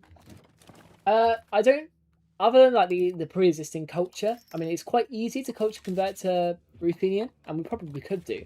That's probably the route I'm thinking of because I know they've got some good stuff like the Breadbasket and stuff. But I don't know if there's any like events or stuff for it.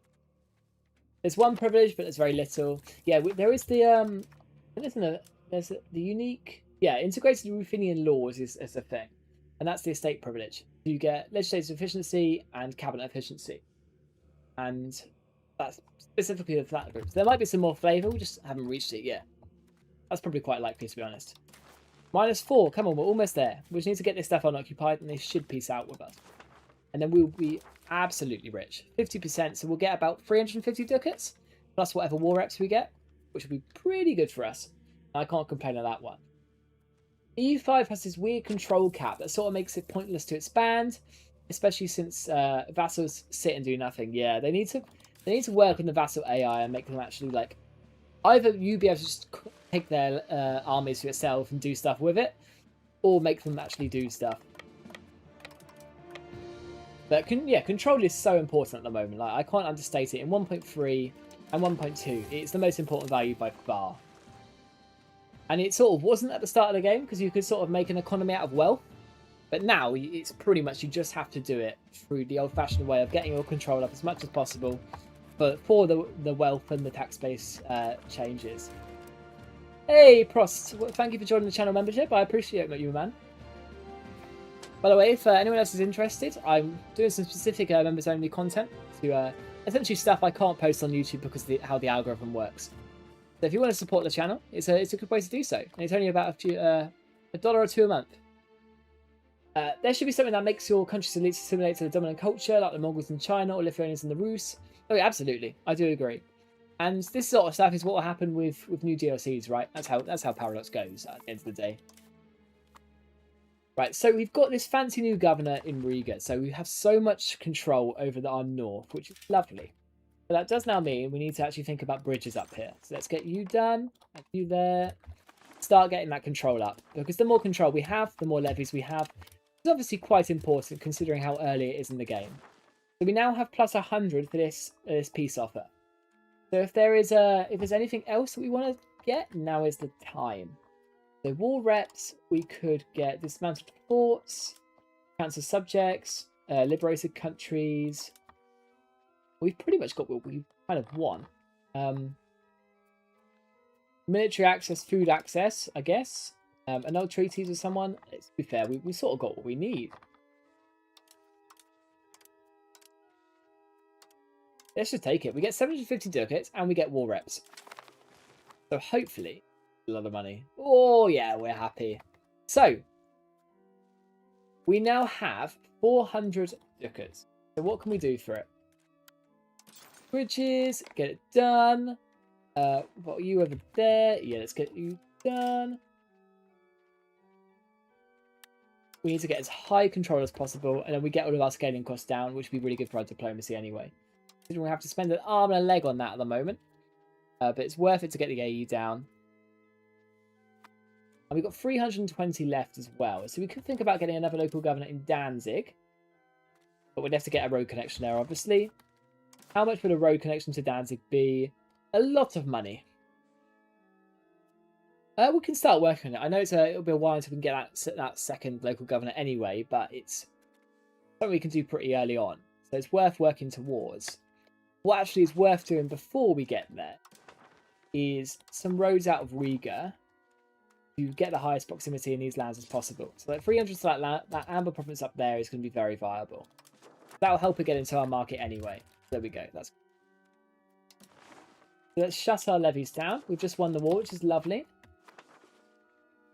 And then we can get back to the basics, really. Integrating, assimilating, and sorting ourselves out. So integrate, where do we want to integrate? We'll put you back on Danzig. We want to get the cities done first, and then we can worry about the rest. 15, that's fine. We're getting a lot of money through the doors. Can we cut our costs at all?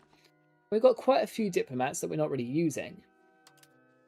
We can start putting back on it. So we're saving money. It's not perfect. Our minting is gradually going up, which is a little bit sad. We could use some more tax on our nobility. Can we get a cabinet member? Yeah, we'll just chuck you in for now. Nothing major. Here's the cabinet actions. Yeah, we'll just do some extra taxes on you guys. We can probably think about doing reductions as well down the line, but not one for the moment. We just want as much money coming in as possible. We've got 25 a turn coming in, which is lovely. We'll be able to make quite a good economy out of that.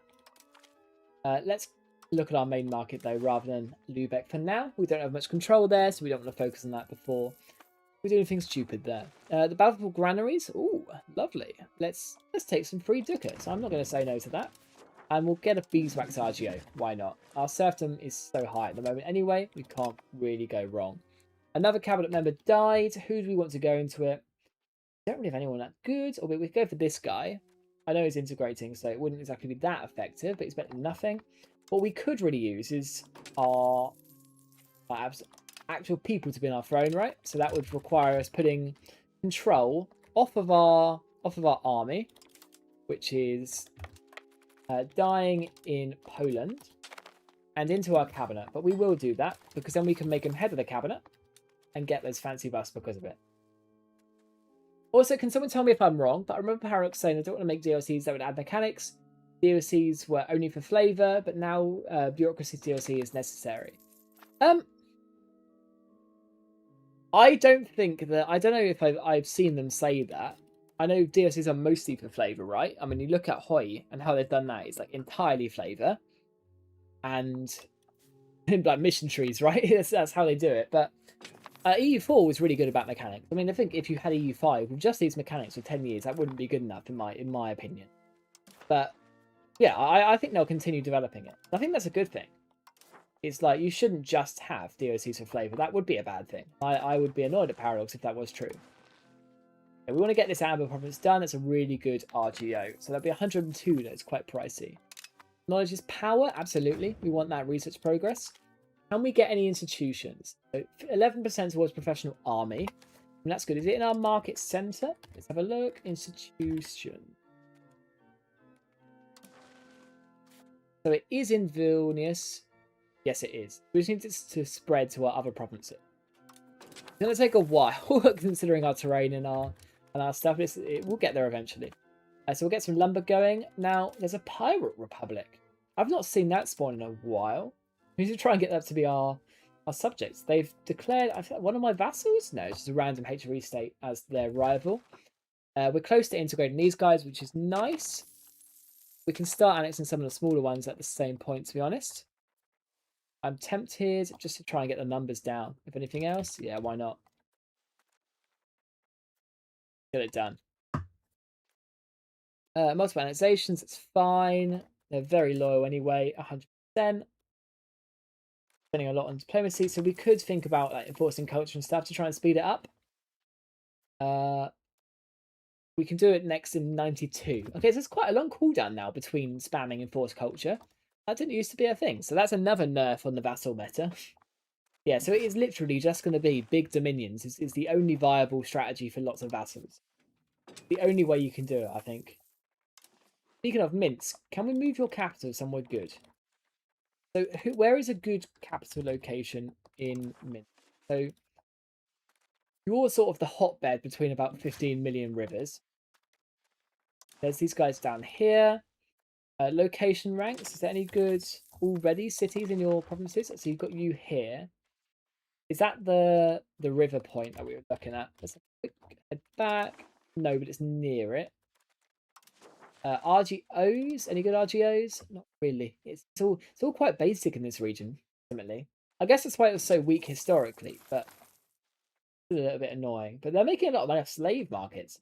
It's annoying. They're just stealing our population and selling it off. Oh well, nothing we can do about it. Now, I do want you to die, because I'd like to actually have my heir be my king. That would be nice. Once again, we'll have the exact same problem, because they'll be the heir of someone else. So a lot of these vassals that we're still yet to annex.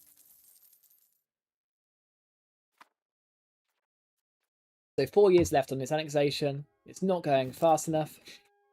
But what can we really do in that respect? Our cultural influence isn't high enough. We could enforce culture, but then they'll hate us, and that stops the annexation, obviously. And we've got an 8-year wait on that anyway. A long time. So just keep going on the basics. And then we can start thinking about the road to Danzig. I sound like the Germans now. To Danzig we go! Danzig or war. Yeah, but we do need to get there because we want that local governor. Because if we can get a local governor there and in Riga, well, we'll have so much proximity over all of our states, we can start taking a lot of stuff as well, and we'll be fine regardless. Governors are so strong. They are absolutely fix the issues, and that's fine. Vilnius, what can we do to make you more profitable? So you want Tailor's Guilds? That's fine. We can do one of you. You're quite profitable. What else? We've got Papermakers Guild, Scriptoriums. We could think about getting these like royal courts and stuff. So we're not having to spend so much on diplomat. That could be good. Expensive, I know, but probably worth it. Building, yeah, the local governor is expensive, but it's going to give us so much control. It's worth it, and that's why we just need to keep going on these roads outside of Riga, getting as much as we can. Are you improving cultural opinion with your Ruthenian subjects? We haven't really had the option to at the moment, but we do need to. Our procedures are very limited. Let's have a look. What can we do in that respect? So we've got the Tesk here. They are culture in location. They are Poloskian. So can we change that? Can we make you like me? Improve our cultural opinion. Let's do it. We are now positive. That hopefully helps a little bit. Maybe. Subject loyalty does though. So both 20%. Their size does. Being smaller is good. So the bigger we get, that helps with that as well. But the biggest thing that will speed up is just getting this little guy annexed. And he shouldn't be too long. Our next parliament here, which is lovely. So we'll do it here again. So we've got gravel roads. To be fair, that could be very, very good for us. We are spamming roads at the moment. Canonical law is good as well for the monthly control. Considering we've just got these new governors, that will get out very fast. Just a casual 117 years annexation. Yeah, welcome to EU5. I think we'll do the gravel roads. Let's get it done. What do you think about adding a small boost to cultural capacity for high cultural influence? Would make sense more established cultures would be threatened by accepting others. Yeah, I'd agree with that. I think that's a really good idea. Let's get some roads going out here. We want as much... and cultural tradition is currently useless for the plague. Yeah, it's a...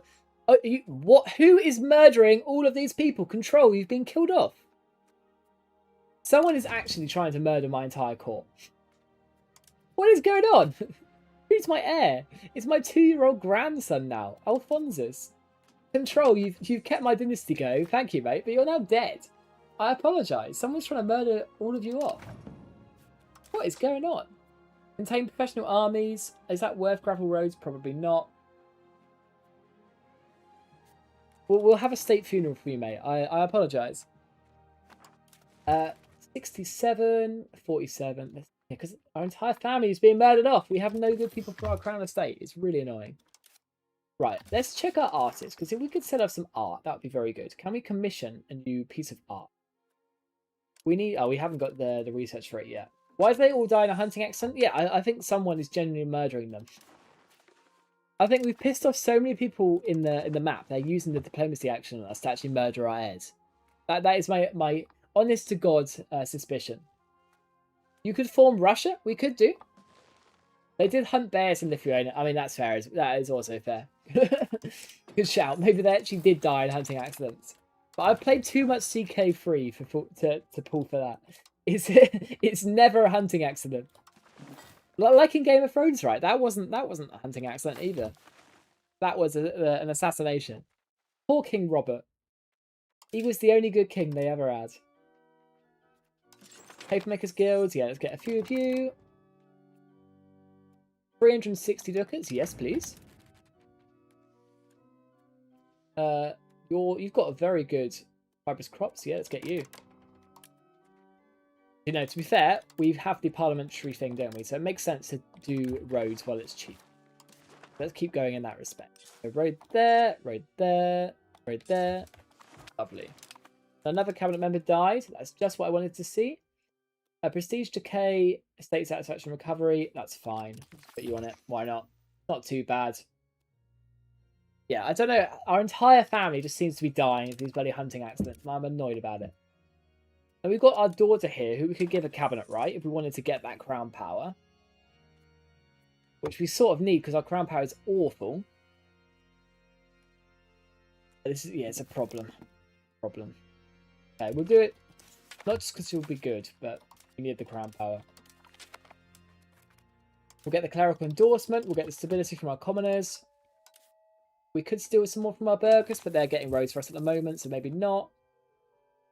Issue has failed. That's fine. We've got a lot of gravel roads out of it, and that's all we need at the moment. We need high control and high proximity. We're getting it. That's the important bit. I'm just annoyed about our family. We need to have more kids. I divorced my wife. Still got you. I guess we need to marry her off to someone. I'll go for you, why not? Can I appoint you as a cabinet advisor? Yes, I can. We'll put you in front of the newly appointed, the old guy. I need that that power, and then we'll make you head of the cabinet as soon as possible. Risk of trade, we'll just let you fail. That's fine. King to army leader. I would, but look, he's not here. It's because he's in command of so many different. He's in, yeah. What's the word? So many different vassals, right? He just is never in our country. It's really frustrating. There you go. He's back for a second, but he won't be our ruler for a while. He'll literally abandon us in about 2 seconds.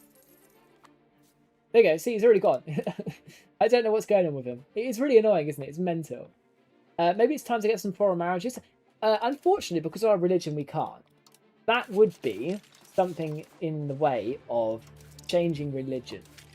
Now, we could change religion. We are still pagan, and it does give some good buffs, but not crazy amount of buffs. We only get one religious aspect.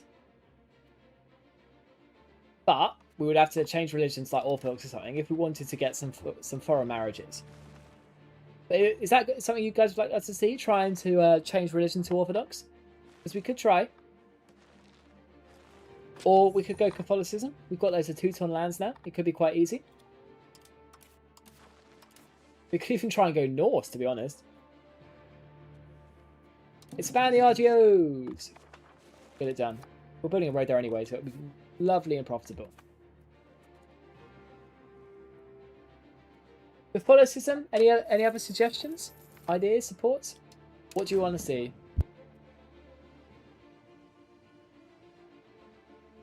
Orthodox in Russia? Could do Orthodox in Russia. No divorces in Orthodox? Now that's a problem. Stay away. Oh, auto translation. Stay pagan. Well, this is very conflicted. How about some unpopular Christian sect? Now that, yeah, but the problem is that would be like, impossible to convert. Maybe if the Reformation comes, that would make our life easy though. We're still a while away from that though, aren't we? Wild game, we don't really need wild game. We always need wall though. Luckily our burghers are making a lot of roads for us, which is nice, helping the control of proximity. Can we get any new bridges though? That would be lovely. Bridges and Pound Knot canals would be very useful.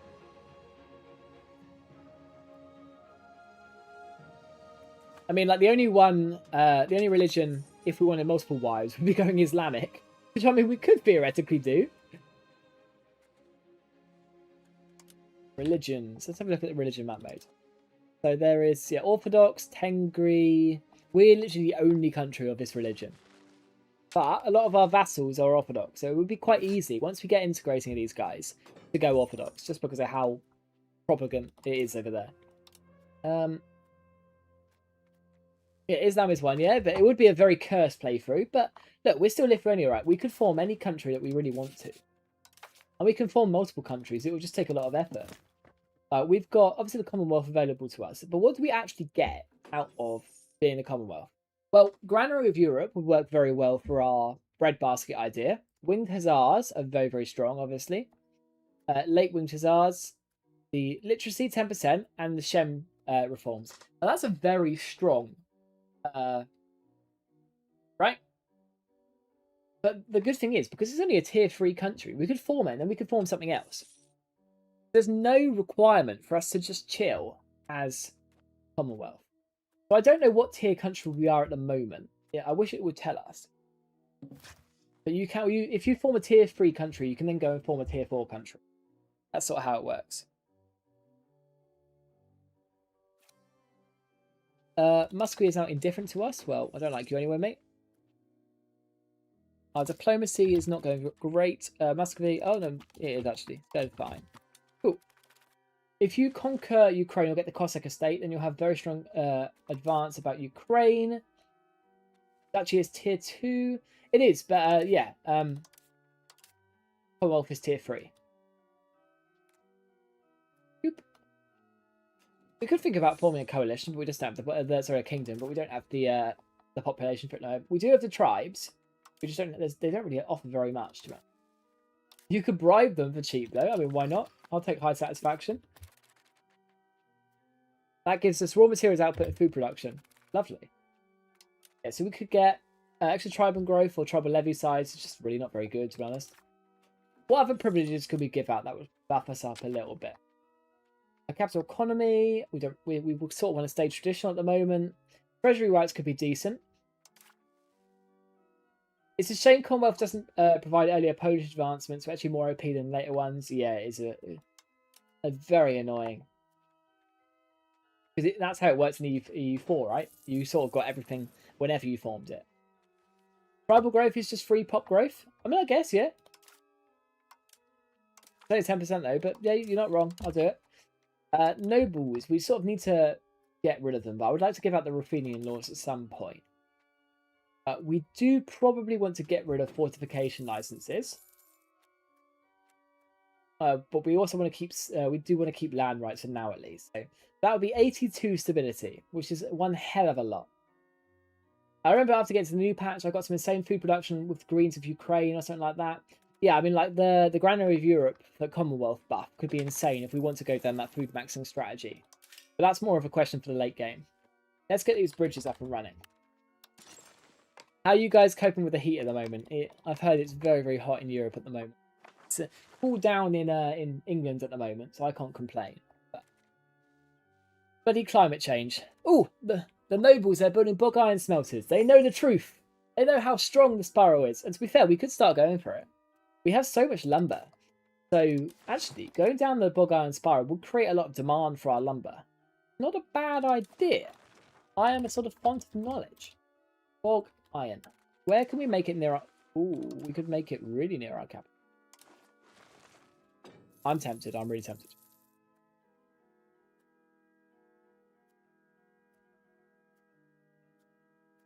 Why don't we make a few and see how the land looks?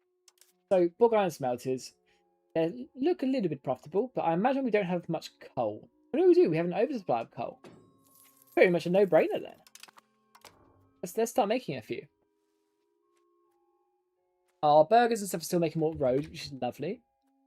The peasantry are broke. That's sad. But I guess we are stealing all of their money in the world and just taking it for ourselves. Classic playthrough. Insulted us against Plock. Where the frick are Plock? They're Poland's vassal. I mean, we have no obligation to be nice to the Poles. We could go for it, but I don't really feel like it. 39. Any more bridges we can make quickly? Always a few more. Yeah, keep going on that. We need as much control as possible. It's going quite well, though. We are starting to get that land control up. Getting universal serfdom in the next stage is going to be huge for us. I dipped in the lake today. Fair enough, mate. Good to see it. I know people who basically turn to fish. They're dipping into every nearby lake pretty much every day. Yeah, it's not been fun recently, has it? Up the climate change. It got to felt like 42 here because it's so humid and it was just absolute death. It was not fun. We want to steal more money from our burgers? Well, I mean, they're spending a lot on roads at the moment. We don't really need to. I do want to keep getting all of these bridges as much as we possibly can do, just because they're that important. Everywhere but our capital. How's our market doing, to be fair? Yeah, there's still no other markets here stopping us, which is lovely. And we are in control in it. We could think about doing some more marketplaces, but we've got the big the main big trade cities like Riga. Need to get everything integrated, to be honest. We could really use our next parliament. I blame the urbanization. The countryside is manageable. The city is hell. Yeah, it's like the London effect. It's like just 'cause it's all concrete, isn't it? Like you're just trapped in a big reflecting box. There's nothing you can do with it. You're just stuck there to like sort of eke it out. Awful. Poor guy and smelters. Yeah, if you haven't checked out the vid on that spiral yet, you really should. It's quite an overpowered spiral, and we will absolutely be doing it later in the game, like we did in the Holland playthrough. Get a few more, why not? Being able to be that iron producer when everyone else doesn't make it is so strong. And we still get this big old coalition. Do we want to go for someone else, like Novgorod, perhaps? We could do. Stop improvement. Improving Kyiv is a bit of a fool's errand. They will hate us forever anyway. We're getting to the point where we are sort of strong enough to deal with any coalition that comes our way. We do need to get some more prestige, though. So maybe a cheeky coalition more than actually declaring war on it could be a good idea. 4 months until our first annexation, though, which is always good. 100 only has solid 127 years on that guy. That's absolutely incredible. At least you will be done soon, and we've got control over there. What's our road links up here? Now we need to make a road. Now that's going to be expensive. 600. Maybe that's what we need to start working on. We can do that. We can get on that. Oh, Germany is still 0-0 with Paraguay. Come on, Paraguay. You can do this. I believe in you. Imagine if they beat Germany. That'd be brilliant. Sorry to any Germans in the chat, but I'm being a bit self-interested with England. My bad. That's an expensive road for such a short amount of provinces.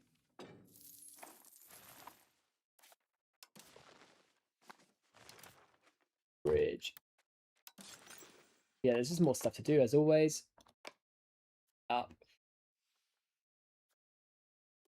No, in 1.3.6, does it feel slower than it did before to you guys as well? Something I've sort of noticed recently. It seems the tick speed was so good when the game first came out, and that slowed even more. It's a bit annoying. Even if I went like speed 7, it would speed up, but it would be a little bit unviable for you guys. Right, we've annexed these guys, which is lovely. They've got an iron RGO, which is brilliant. Need to get some control up there, really. Why don't we? Yeah, let's get iron RGO upgraded. Why not? We've got 194 ducats, so we need to get the road up there. So let's get working on that one. 187. Ouch. Expensive. Any more bridges at the same time? A few. Let's get them going. Need more money coming in ultimately. Diplomatic spending. We are spending over the odds now our annexation is finished. So let's upgrade with you and you just to prepare for the next annexations and just keep going on these guys for now. They don't like us either. So look, we're going to have to do some diplomatic spending for a little bit.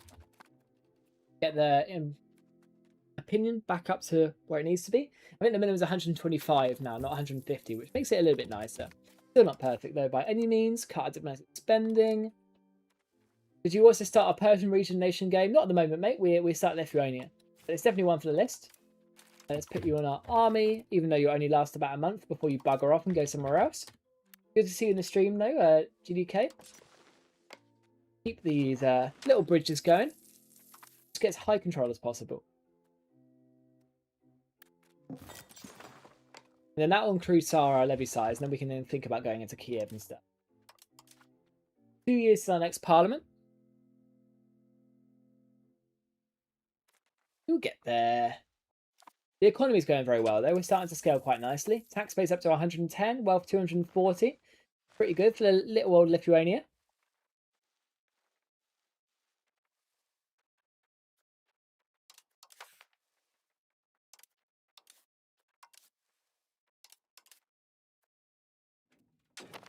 Can you become a kingdom? We absolutely could. We just need more population and stuff.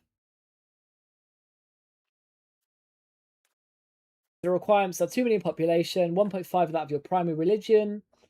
You're not in the Holy Roman Empire, so we're not, which is fine. And you need 50 prestige.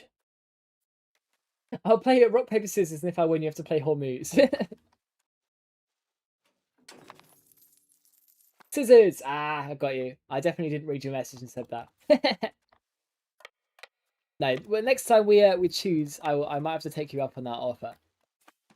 Because I do, same as India, I need to do a Persian game. Now that is scary. The Timurids are coming. I had not noticed that.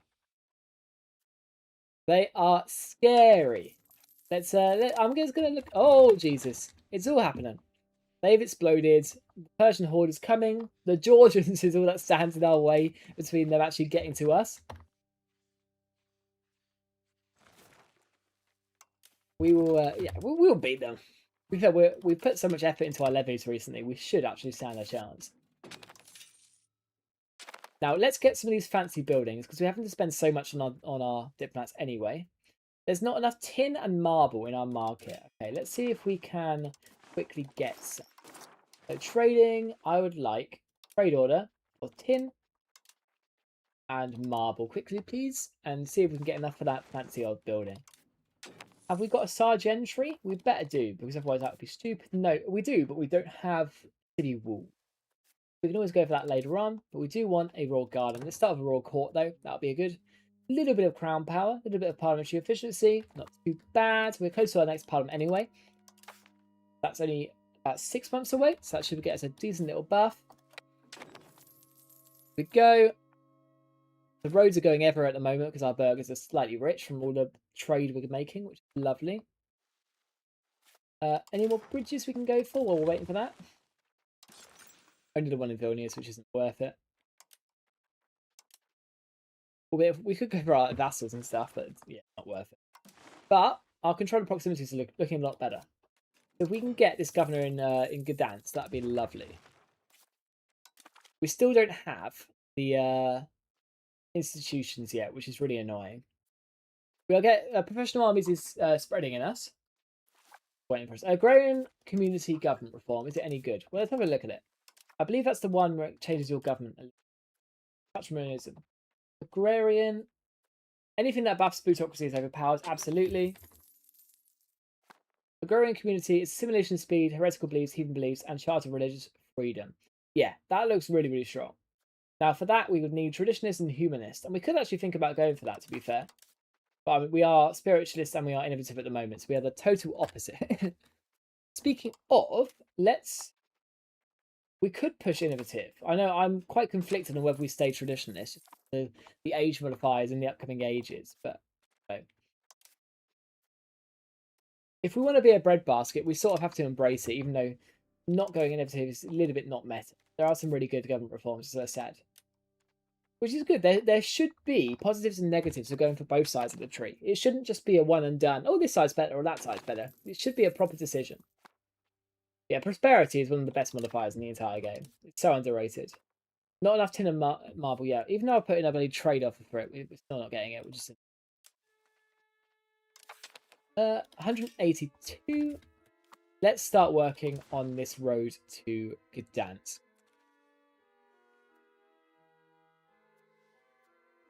Over there. Love.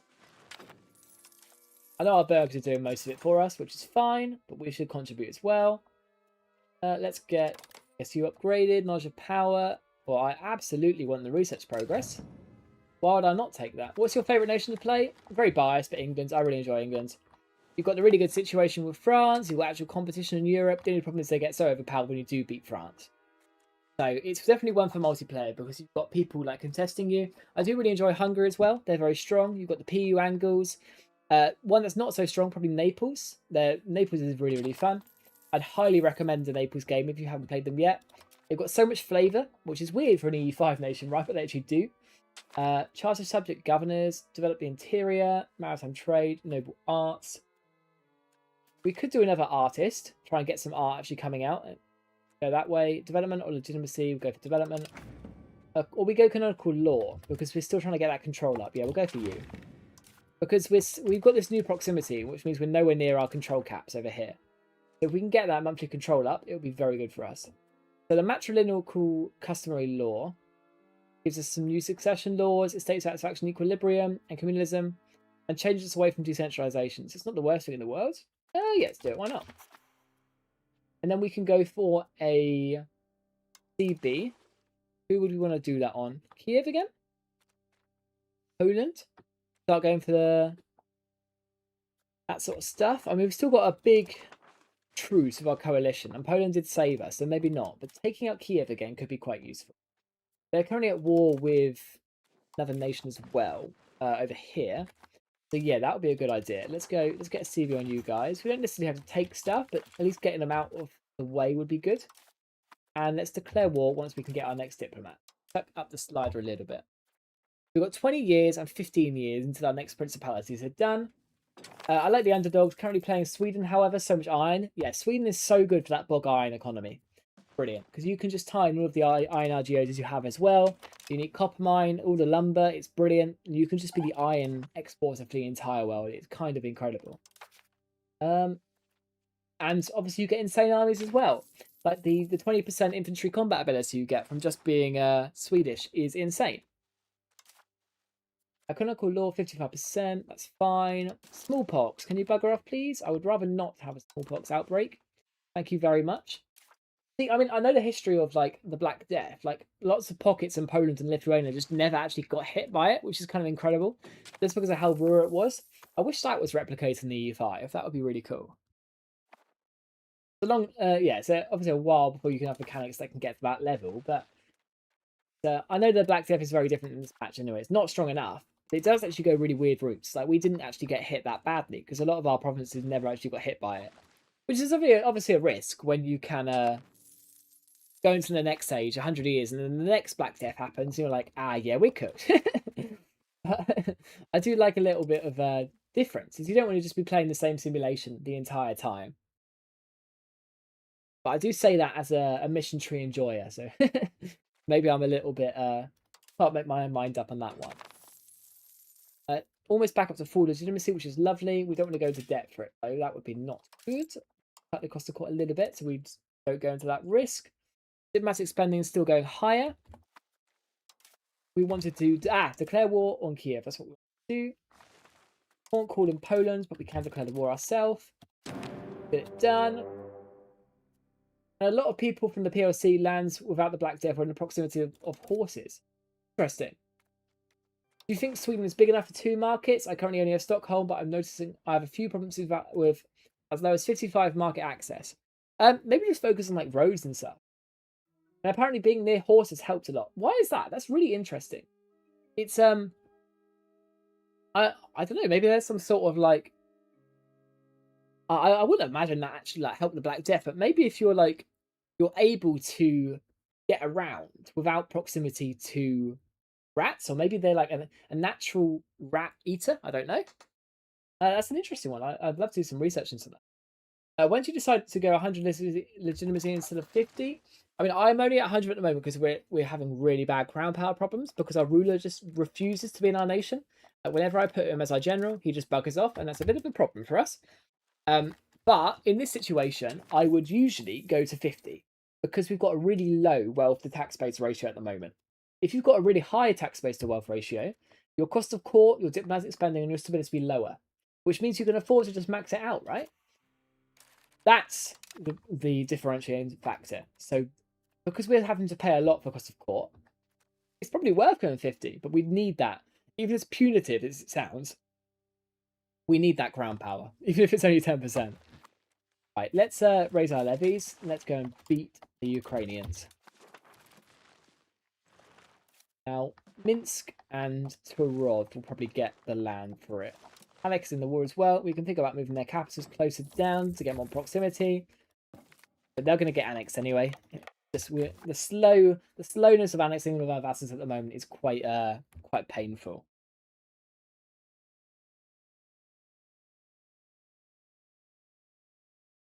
Right, the economy should start recovering once our legitimacy get back full. We're going to need it. Let's just get this war over and done with.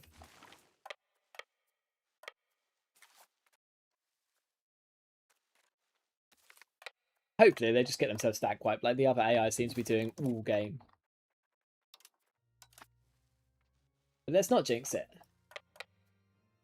It was half-time in the Germany game. Paraguay are winning! Oh my god! Come on, Paraguay. Sorry, Germans in the chat, but that would be hilarious. I won't be saying that if England start losing to someone, but I would love a World Cup shock somewhere. Yeah, doing a war in winter maybe wasn't my best idea. We're losing quite a lot of troops. That would be an insane shock. Oh, that's a problem. Is that a coalition war by chance? No, it's a random rebellion. A lot of people have joined. Trebizond, Epirus, Byzantium. That's mad. I'm just going to march in there and occupy it. Didn't expect that. Yeah. Right, let's murder them. How goes the painting, lads? Hey, it's going quite well. Oh no, we're in trouble. It's not going well.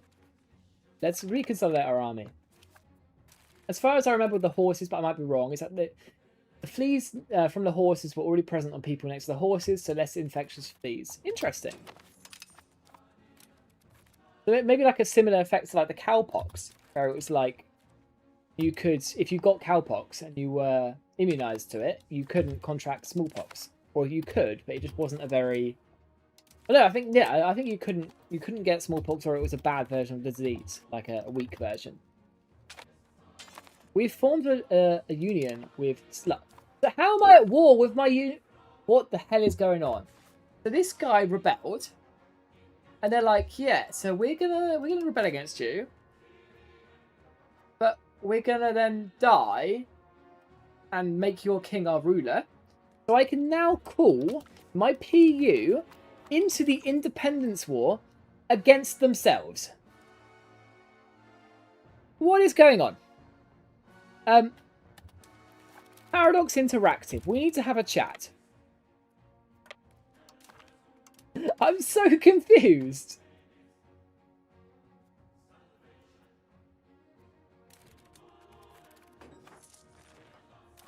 They're now fighting against their own independence. What is going on?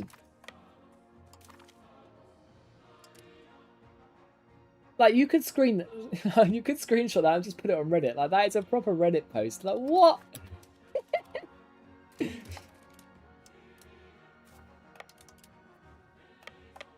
I'm also doing the unthinkable and flipping to a Republic of Sweden. I have 15 plutocracy, just waiting to annex Norway. Yeah, republics are overpowered. We probably should, if we continue having bloody PU problems, we might as well just do one as ourselves. I'll just get a young bride, why not? Yeah, like, what is going on there? And now, because they're a PU, it means it'll be absolutely impossible to annex them. It'll take years. Maybe I can't take. They're on our side of the war, so I can't take anything from them. So I guess I can take land from the enemies, right? We could go and take Constantinople. Imagine. Should we go and like? Oh, we could go and get the third Rome, take Constantinople, become Orthodox, and then we're like overpowered, like EU4 Lithuania.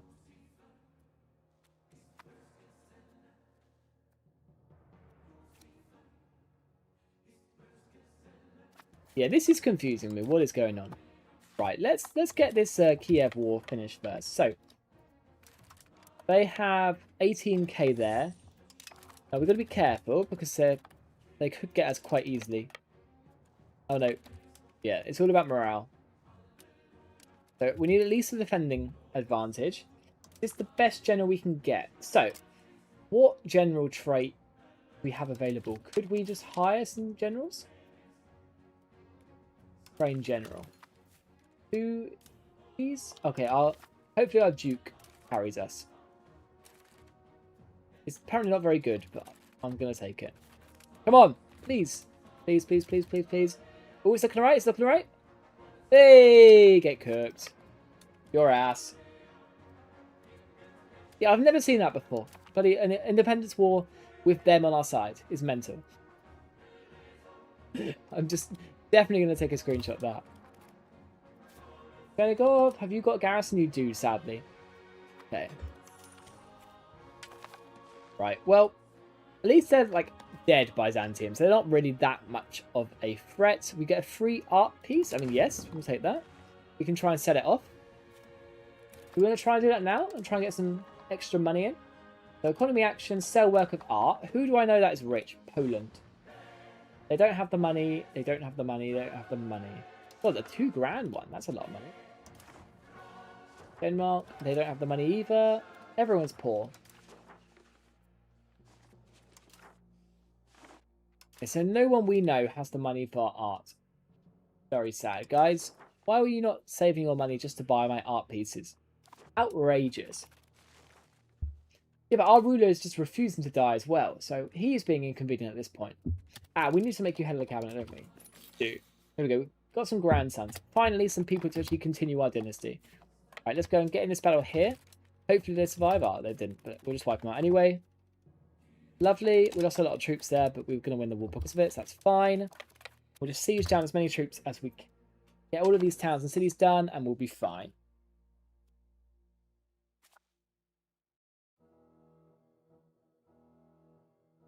Foreign powers, it's fine. Doesn't really affect us. Remember leaving union. I kind of want that. I just want to like invade you at this point. Please leave my union. I will just yeah, I will just conquer them. It will genuinely be easier. Hi Kanoosh, will you play Persia someday? Absolutely. And what's your strategy for the lack of lumber and masonry in the early game? Well, to make lumber mills and to make masons, to be honest. Because you have that big lack, it means that you can just make profit of it. And because everyone doesn't have enough early on, it can actually be an industry for you. So just obviously if you can't, that's more of an issue, and just try and import it. But just make sure you have those building cost reductions, because otherwise you're just wasting money that you could be doing more effectively. Right, let's keep this paper economy going in Vilnius, as we want to create some demand for lumber. We've got such a big surplus of it, it makes sense to create some industries because of it. And because it's cheaper, they'll be more effective. It's always good. But we hopefully wipe this army straight out. Lovely. Let's go over here and see if we can catch them. Oh no, let's get on a siege, actually. Makes it easier. We should have supply lines down there. Yeah, the fort does take it back unless you're sieging the fort, right? So we've got this 800 people there, so the fort shouldn't take it back. But obviously that big enemy army might. Let's see if we can intercept it, actually. We've got 9,000 people here. We've got this guy in our crown estate. I don't know how he's in our crown estate. But, okay. I might as well put him in my cabinet. Yeah, why not? We'll do it. There you go. It doesn't seem to have any relation to me, so I don't know why he's in my crown estate, but I'm not going to complain. We're really struggling with crown members. Right, let's hopefully wipe these guys out. Okay, they're going to go for our vassal troops there. Let's see if we can catch them. I don't think we'll get there in time, but hopefully we should wipe them out. Charge! There we go. Lovely. And let's try and finish this siege.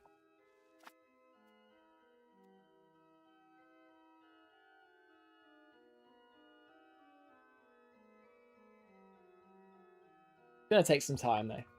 Right, minus 21%, that's fine. Need to get it done. This rebellion is going alright as well, albeit it's basically just a free war to allow us to go and actually push for Byzantium with Georgia if we really want to.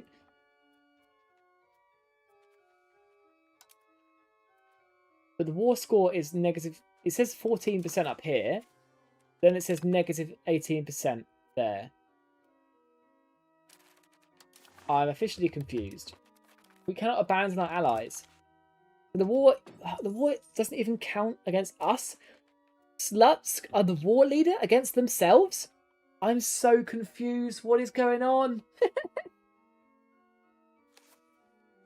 So we can't even take land. Okay, we'll just press the reign-in subject button, I guess. We can't even do that. Okay, it's just glitched. Right, we're just going to have to wait them out. Or let sluts do it for us. Thank you, game. I could always like admin command it to be fair to fix it, but come on. What is going on?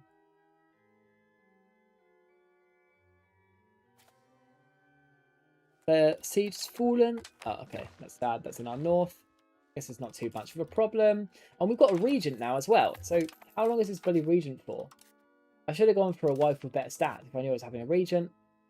Oh, he's terrible as well. He's slow. He's our heir. Please tell me there's someone else I can put as our heir. Favoured son. Oh, so I guess I can only go for the son. Ah, okay. We'll put him in admin. Try and make him a bit better. But he's really poor. That's sad. We've got these captives here. I guess we'll just ransom you. Why not? Make it easier. Come on, let's get these sieges done. It can't take too long.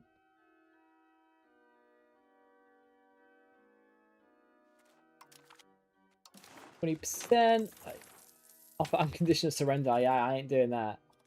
I'd be willing to grant you independence, though. If I could just murder you later, that would be fun. God, these diplomats are coming out of nowhere. Right, let's improve relations with some of our subjects. Let's stop any further rebellions coming out of nowhere. We're annexing these guys pretty fast, which is good. Minsk, do you like us? You do. Poland, yeah, let's improve relations with you. You're my only friend. There we go. That should hold our 2 diplomats.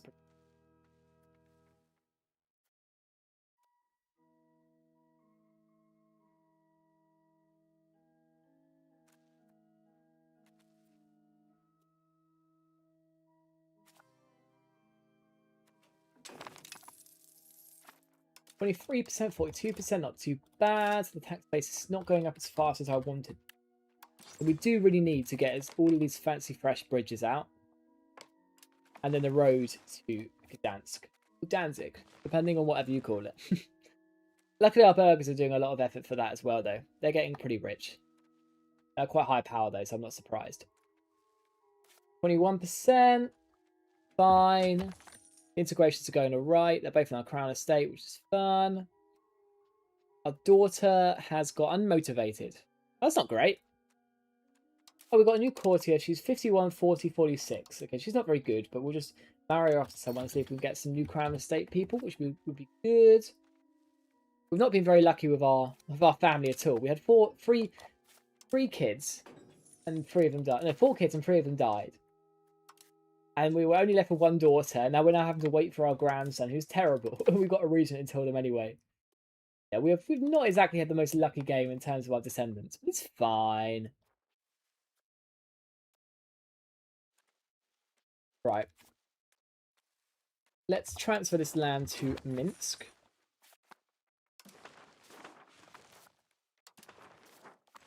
So hopefully that should go to them. The war ends.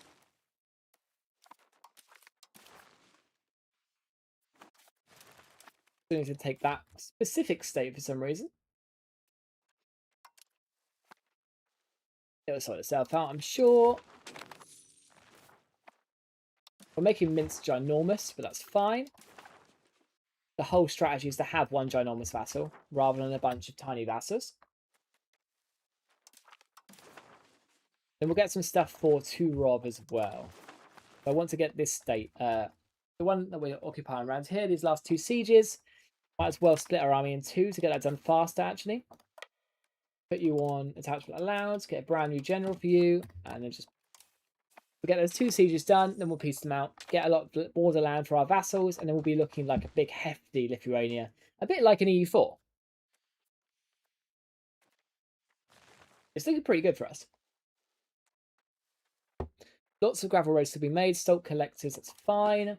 How is that bog iron smelter that we made look in? Is it profitable? Yeah, it's quite profitable. It's getting some good money in. Not as much as I'd hoped, but I guess the demand for lumber, iron isn't really there at the moment. Supply, I guess it's just not that profitable. We can, yeah, we'll get better later on. Spinners Guild, Papermakers Guild. More paper, please. Papers, please. Now that is a good game. Oh, they've unconned. Lovely. We don't even have to faff around with it. Take shit. Great. Turov. Right, let's just annex as much as possible. Let's quickly chuck our daughter on the... Where is it? Diplomatic endeavours. There we go. Need to reduce that A as much as possible. We'll get there. 1 month is all we need.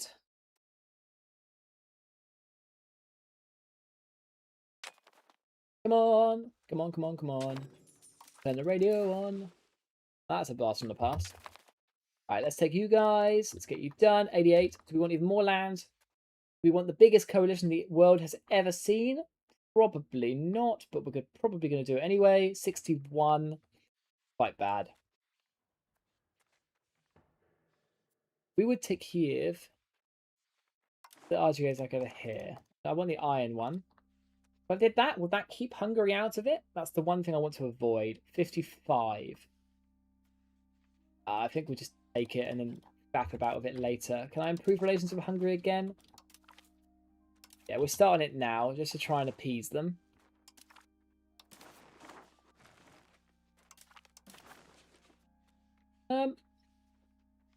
Right, let's give that to my vassal. Give that to my vassal. We'll wait 2 months just to give AE 1 tick of being reduced before we go for it. Do you plan to PU Poland? It would be nice, but we can't do any royal marriages until we change our religion. So the more land we take down here, the more Orthodox stuff we get, and then we could go down that route. We could do Catholicism with the Prussians bits. We could do quite a lot, to be honest. The world is our oyster. If we want to go for like a pop maxing, probably Orthodox is probably probably the play though, to be honest. Then we take some money. Fuck it, let's risk it. I don't mind if we die. I just want it done, and then we can chuck our armies down. Right, now we've got to work hard to get to stop these coalitions. So Toropets, get you. Okay, stop improving relations. That's fine. Now, fuck, I didn't spending back up again. This is why it's so important to get this tax-based wealth ratio sorted. And we're great power. Lovely. That's humongous. We get some really good buffs from that. And now we need to try and end this bloody war. Oh, and Hungary joined the coalition straight away. Can you bugger off? I was trying to be your friend. Professional comment on the current state of the game. Itching to get back in. Don't play 1.2. You will die to about 1 million mercenaries and then get really annoyed. Play 1.3. It's really good. I'm really enjoying it. I know not everyone is convinced, but and I'm slightly biased because I enjoy the game. The Duchy of Sluts have accepted a peace offer. Well, mate, you're organising your own war against yourself. You get a grip. Yeah, I enjoy it. I'm really enjoying EU5. It's so much better than it was in 1.0 and 1.1. There's a lot of things to do, but there's some gigantic improvements in this patch. And if you want to have a look at the differences between 1.2 and 1.3, I did a video on it a few days ago. Feel free to check it out. It's quite concise and it shows you all the differences. Let's see if we can wipe out this army, try and get some war score. Need to get this war over and done with, really. Can we take a war parliament? That's a good idea. Let's do that. War parliament. Party Wars integration process. There we go. Happy to help, mate. Contain banking, change policy, levy obligations. I guess we'll just do some levy obligations. There we go. We want this one to pass. And Pskov has declared war. Oh, the coalition. This is what we were trying to avoid, but luckily it's smaller than it could have been.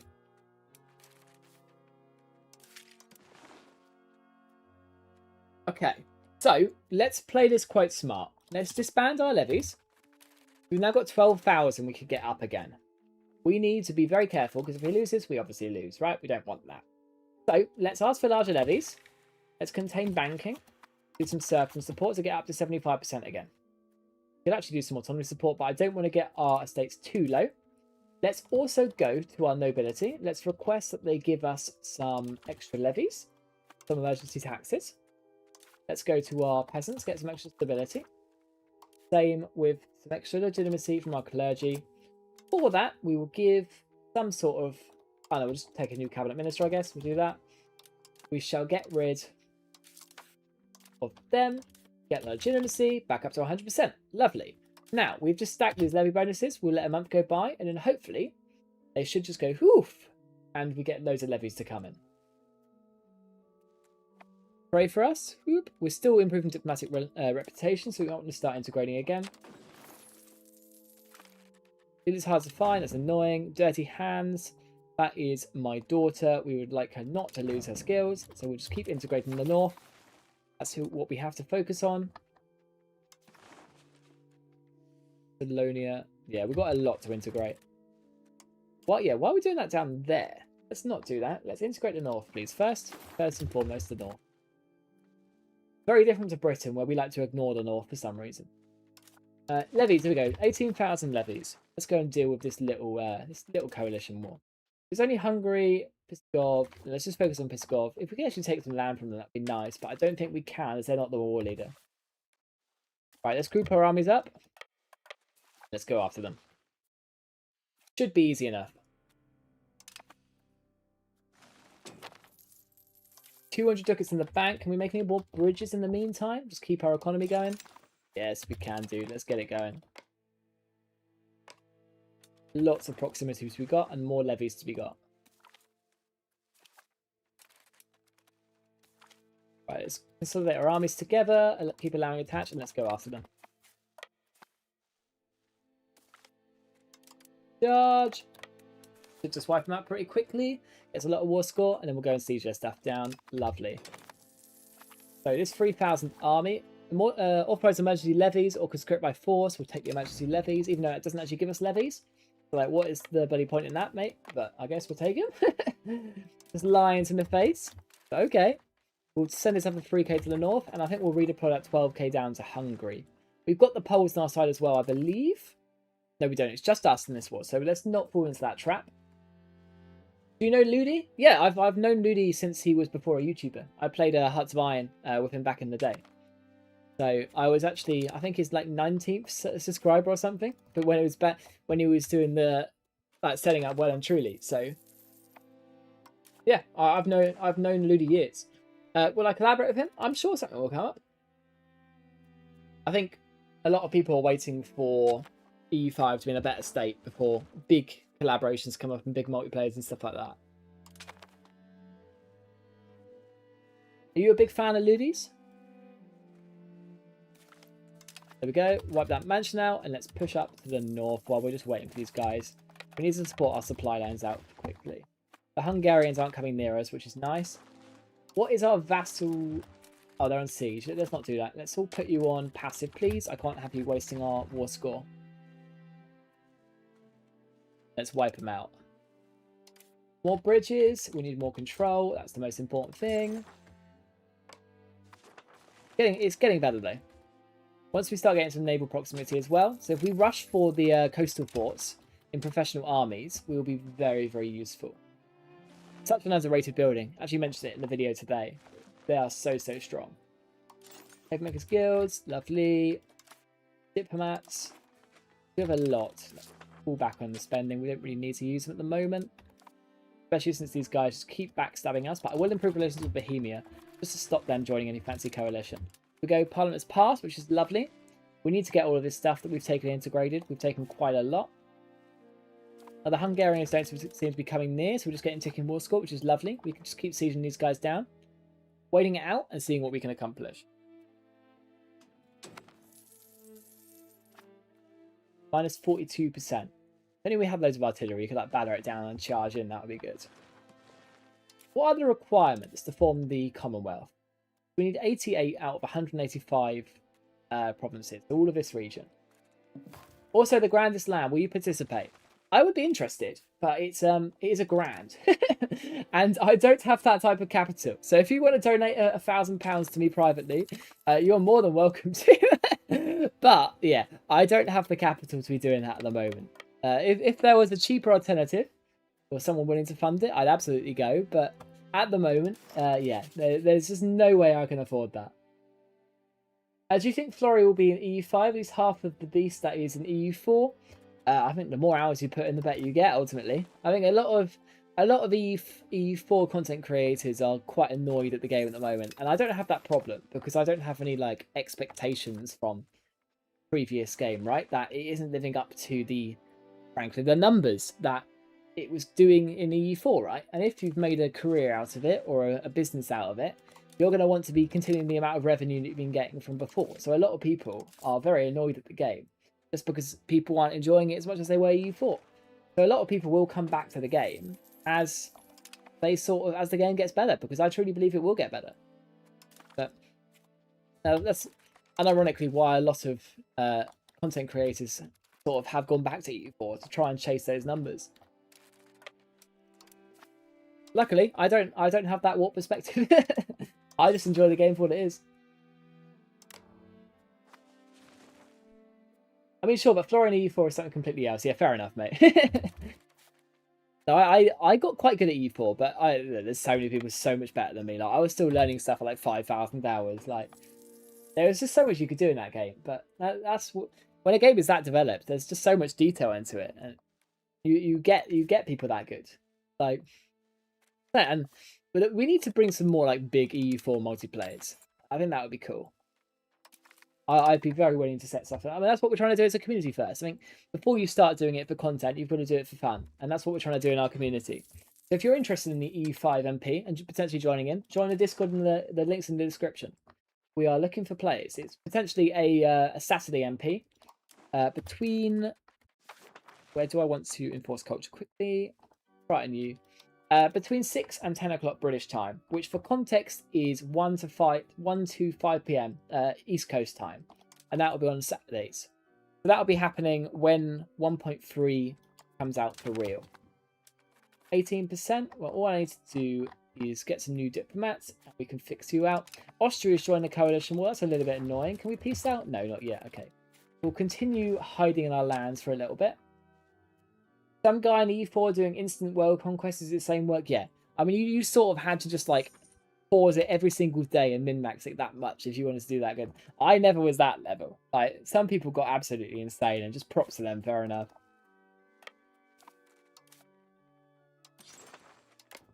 Yeah, I never did any EU4 content. I always started in EU5, but I did play EU4 a hell of a lot. Would you guys call EU4 your favourite game of all time, or would you have other ones? Because for me, I really enjoy EU4. It'd be one of them, but it wouldn't be the one. Like, it will always have a great place in my heart, but it will never bring the nostalgia of like what Minecraft did, for example. Like, that game was a goat when I was a child. It was brilliant. Yeah, it is so tedious, and that's the problem with World Conquest. I mean, I know Playmaker's done a World Conquest in EU5, but I imagine he found that stupidly tedious. Oh no, the Timurids are broken up. That's lovely. They're having a big old civil war. I wonder how big they got. We can't really see it. Yeah, we're just chilling out in this. Oh, the Hungarians are coming. Let's go and see if we can stack wipe them. Be nice. Yeah, good shout, mate. I did see it, but I appreciate the tip. Got there before you. I played the Fallout mod for Hoi 4. That would be cool. I do love Fallout. It's annoying there's no like big Fallout games recently, because obviously the Fallout genre in terms of like Bethesda is sort of stagnated since 76. Like, I'd love a Fallout 5. I know Fallout like 4 was very Marmite is a good way to say it. Very hot and cold.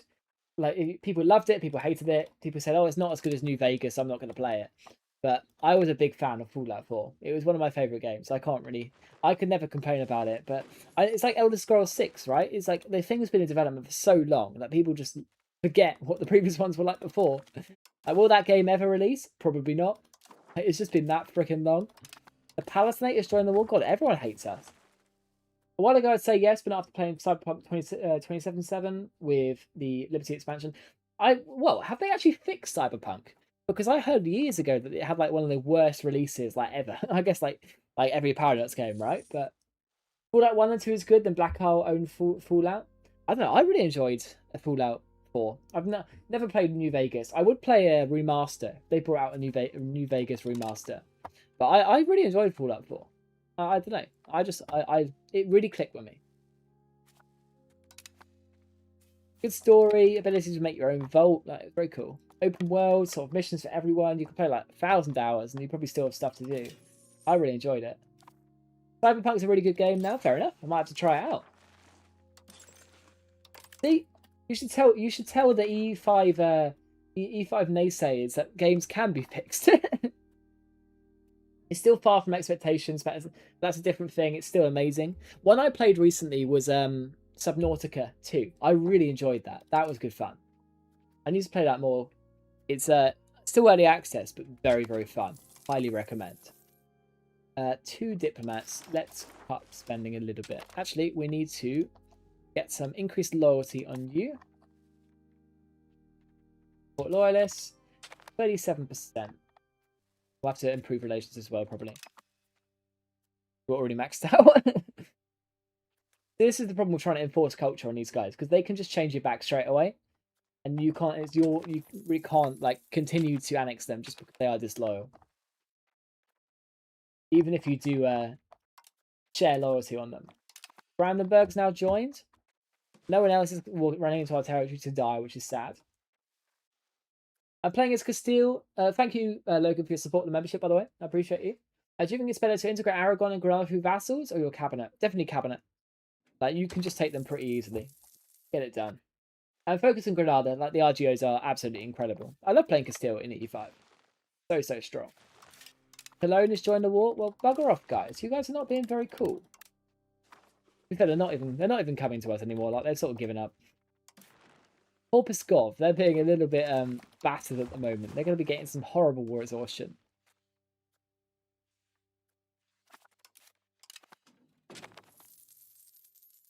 Yeah, I'm just hyped for Stronghold 4 at the moment. Very niche one, I know. English castle building game, but I hope it's... But if it's like Stronghold 2, they've done well. That was my favourite Stronghold. Stronghold Legends was really good as well. I enjoyed that. For some reason, that's like the Fallout 4 of that like genre. Like people like hated on it, but I really enjoyed it. I don't know why. Bridge.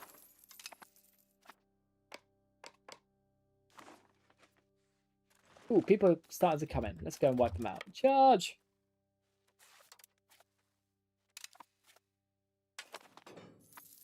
$300 troops just sieged all of that. Like, get a grip, dudes. That's not cool. I guess we'll just wipe them out. Free war score, but I wish they would come in and just lose their armies like they usually do. Like, the AI is not very good with supply at the moment, is it? They are shocking with it. Best trust, siege. How can I make you more loyal? Diplomatic spending? We can max out. We've got money. We seem to be spending like most of our money on it though. Very favours, I guess.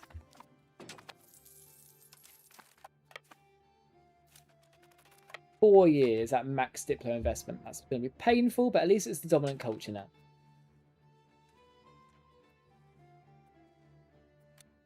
Hey Papa, it's good to see you here, mate. Thank you for joining in. Feel free to watch the... Yeah, the pod will be up. Always is. Catch you in a bit, mate. There are two types of Fallout fans. Who likes Fallout 3, 4, and 76? Can I be like a little bit different and say I like 4 but hated 76? That was like... I have a gigantic grudge about Imperator Rome. I have the exact same grudge on Bethesda for 76. But I spent so much money on that game and it was shite. I've barely played it. And I know they fixed it since, but I just haven't had the gall to go back and play it just because of how crap the release was. Maybe I should. We need to get these amber provinces up to scratch. We just need to get this war over and done with. Research progress. Yeah, we'll spend the money on it. Is that worth the debt? Probably, to be fair. Let's get it done. 5. Yeah, we can cut loyalty back.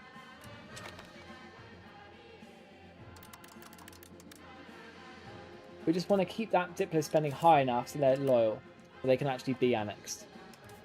49.9%. Yeah, let's get you up. There we go. Keep it as high as possible, but we don't want it too high. Now, we've obviously got cores over this stuff. Oh, no, we don't. We don't have cores. So it must be a bad culture. We might have to do some assimilation. What we really need is new cabinet seats. We need to get a road over here to get that control up. We've got huge. We've done really well for ourselves. 53% war score. Now, can we get some bloody funds from you? Would you even give us more reps, please? No, they wouldn't. Let's just take 1.3 grand. Yeah, we get 1.2 grand. God. Right, so we've finished the war. We've got a load of money in the bank. We've just got lots of stuff to integrate and lots of culture dynamics to have. So I appreciate all of you. I'm going to go and watch the Germany game. They've just leveled up, so I'm going to go and catch you guys in a bit. But I should do episode 3 of this tomorrow. So check back tomorrow evening, and I hope to see all of you again. Right, thank you for tuning in. I'll see you in a bit. If you haven't subscribed yet, please consider doing so. Check out the channel memberships, and join our Discord in the link below if you fancy some multiplayer. Catch you in a bit.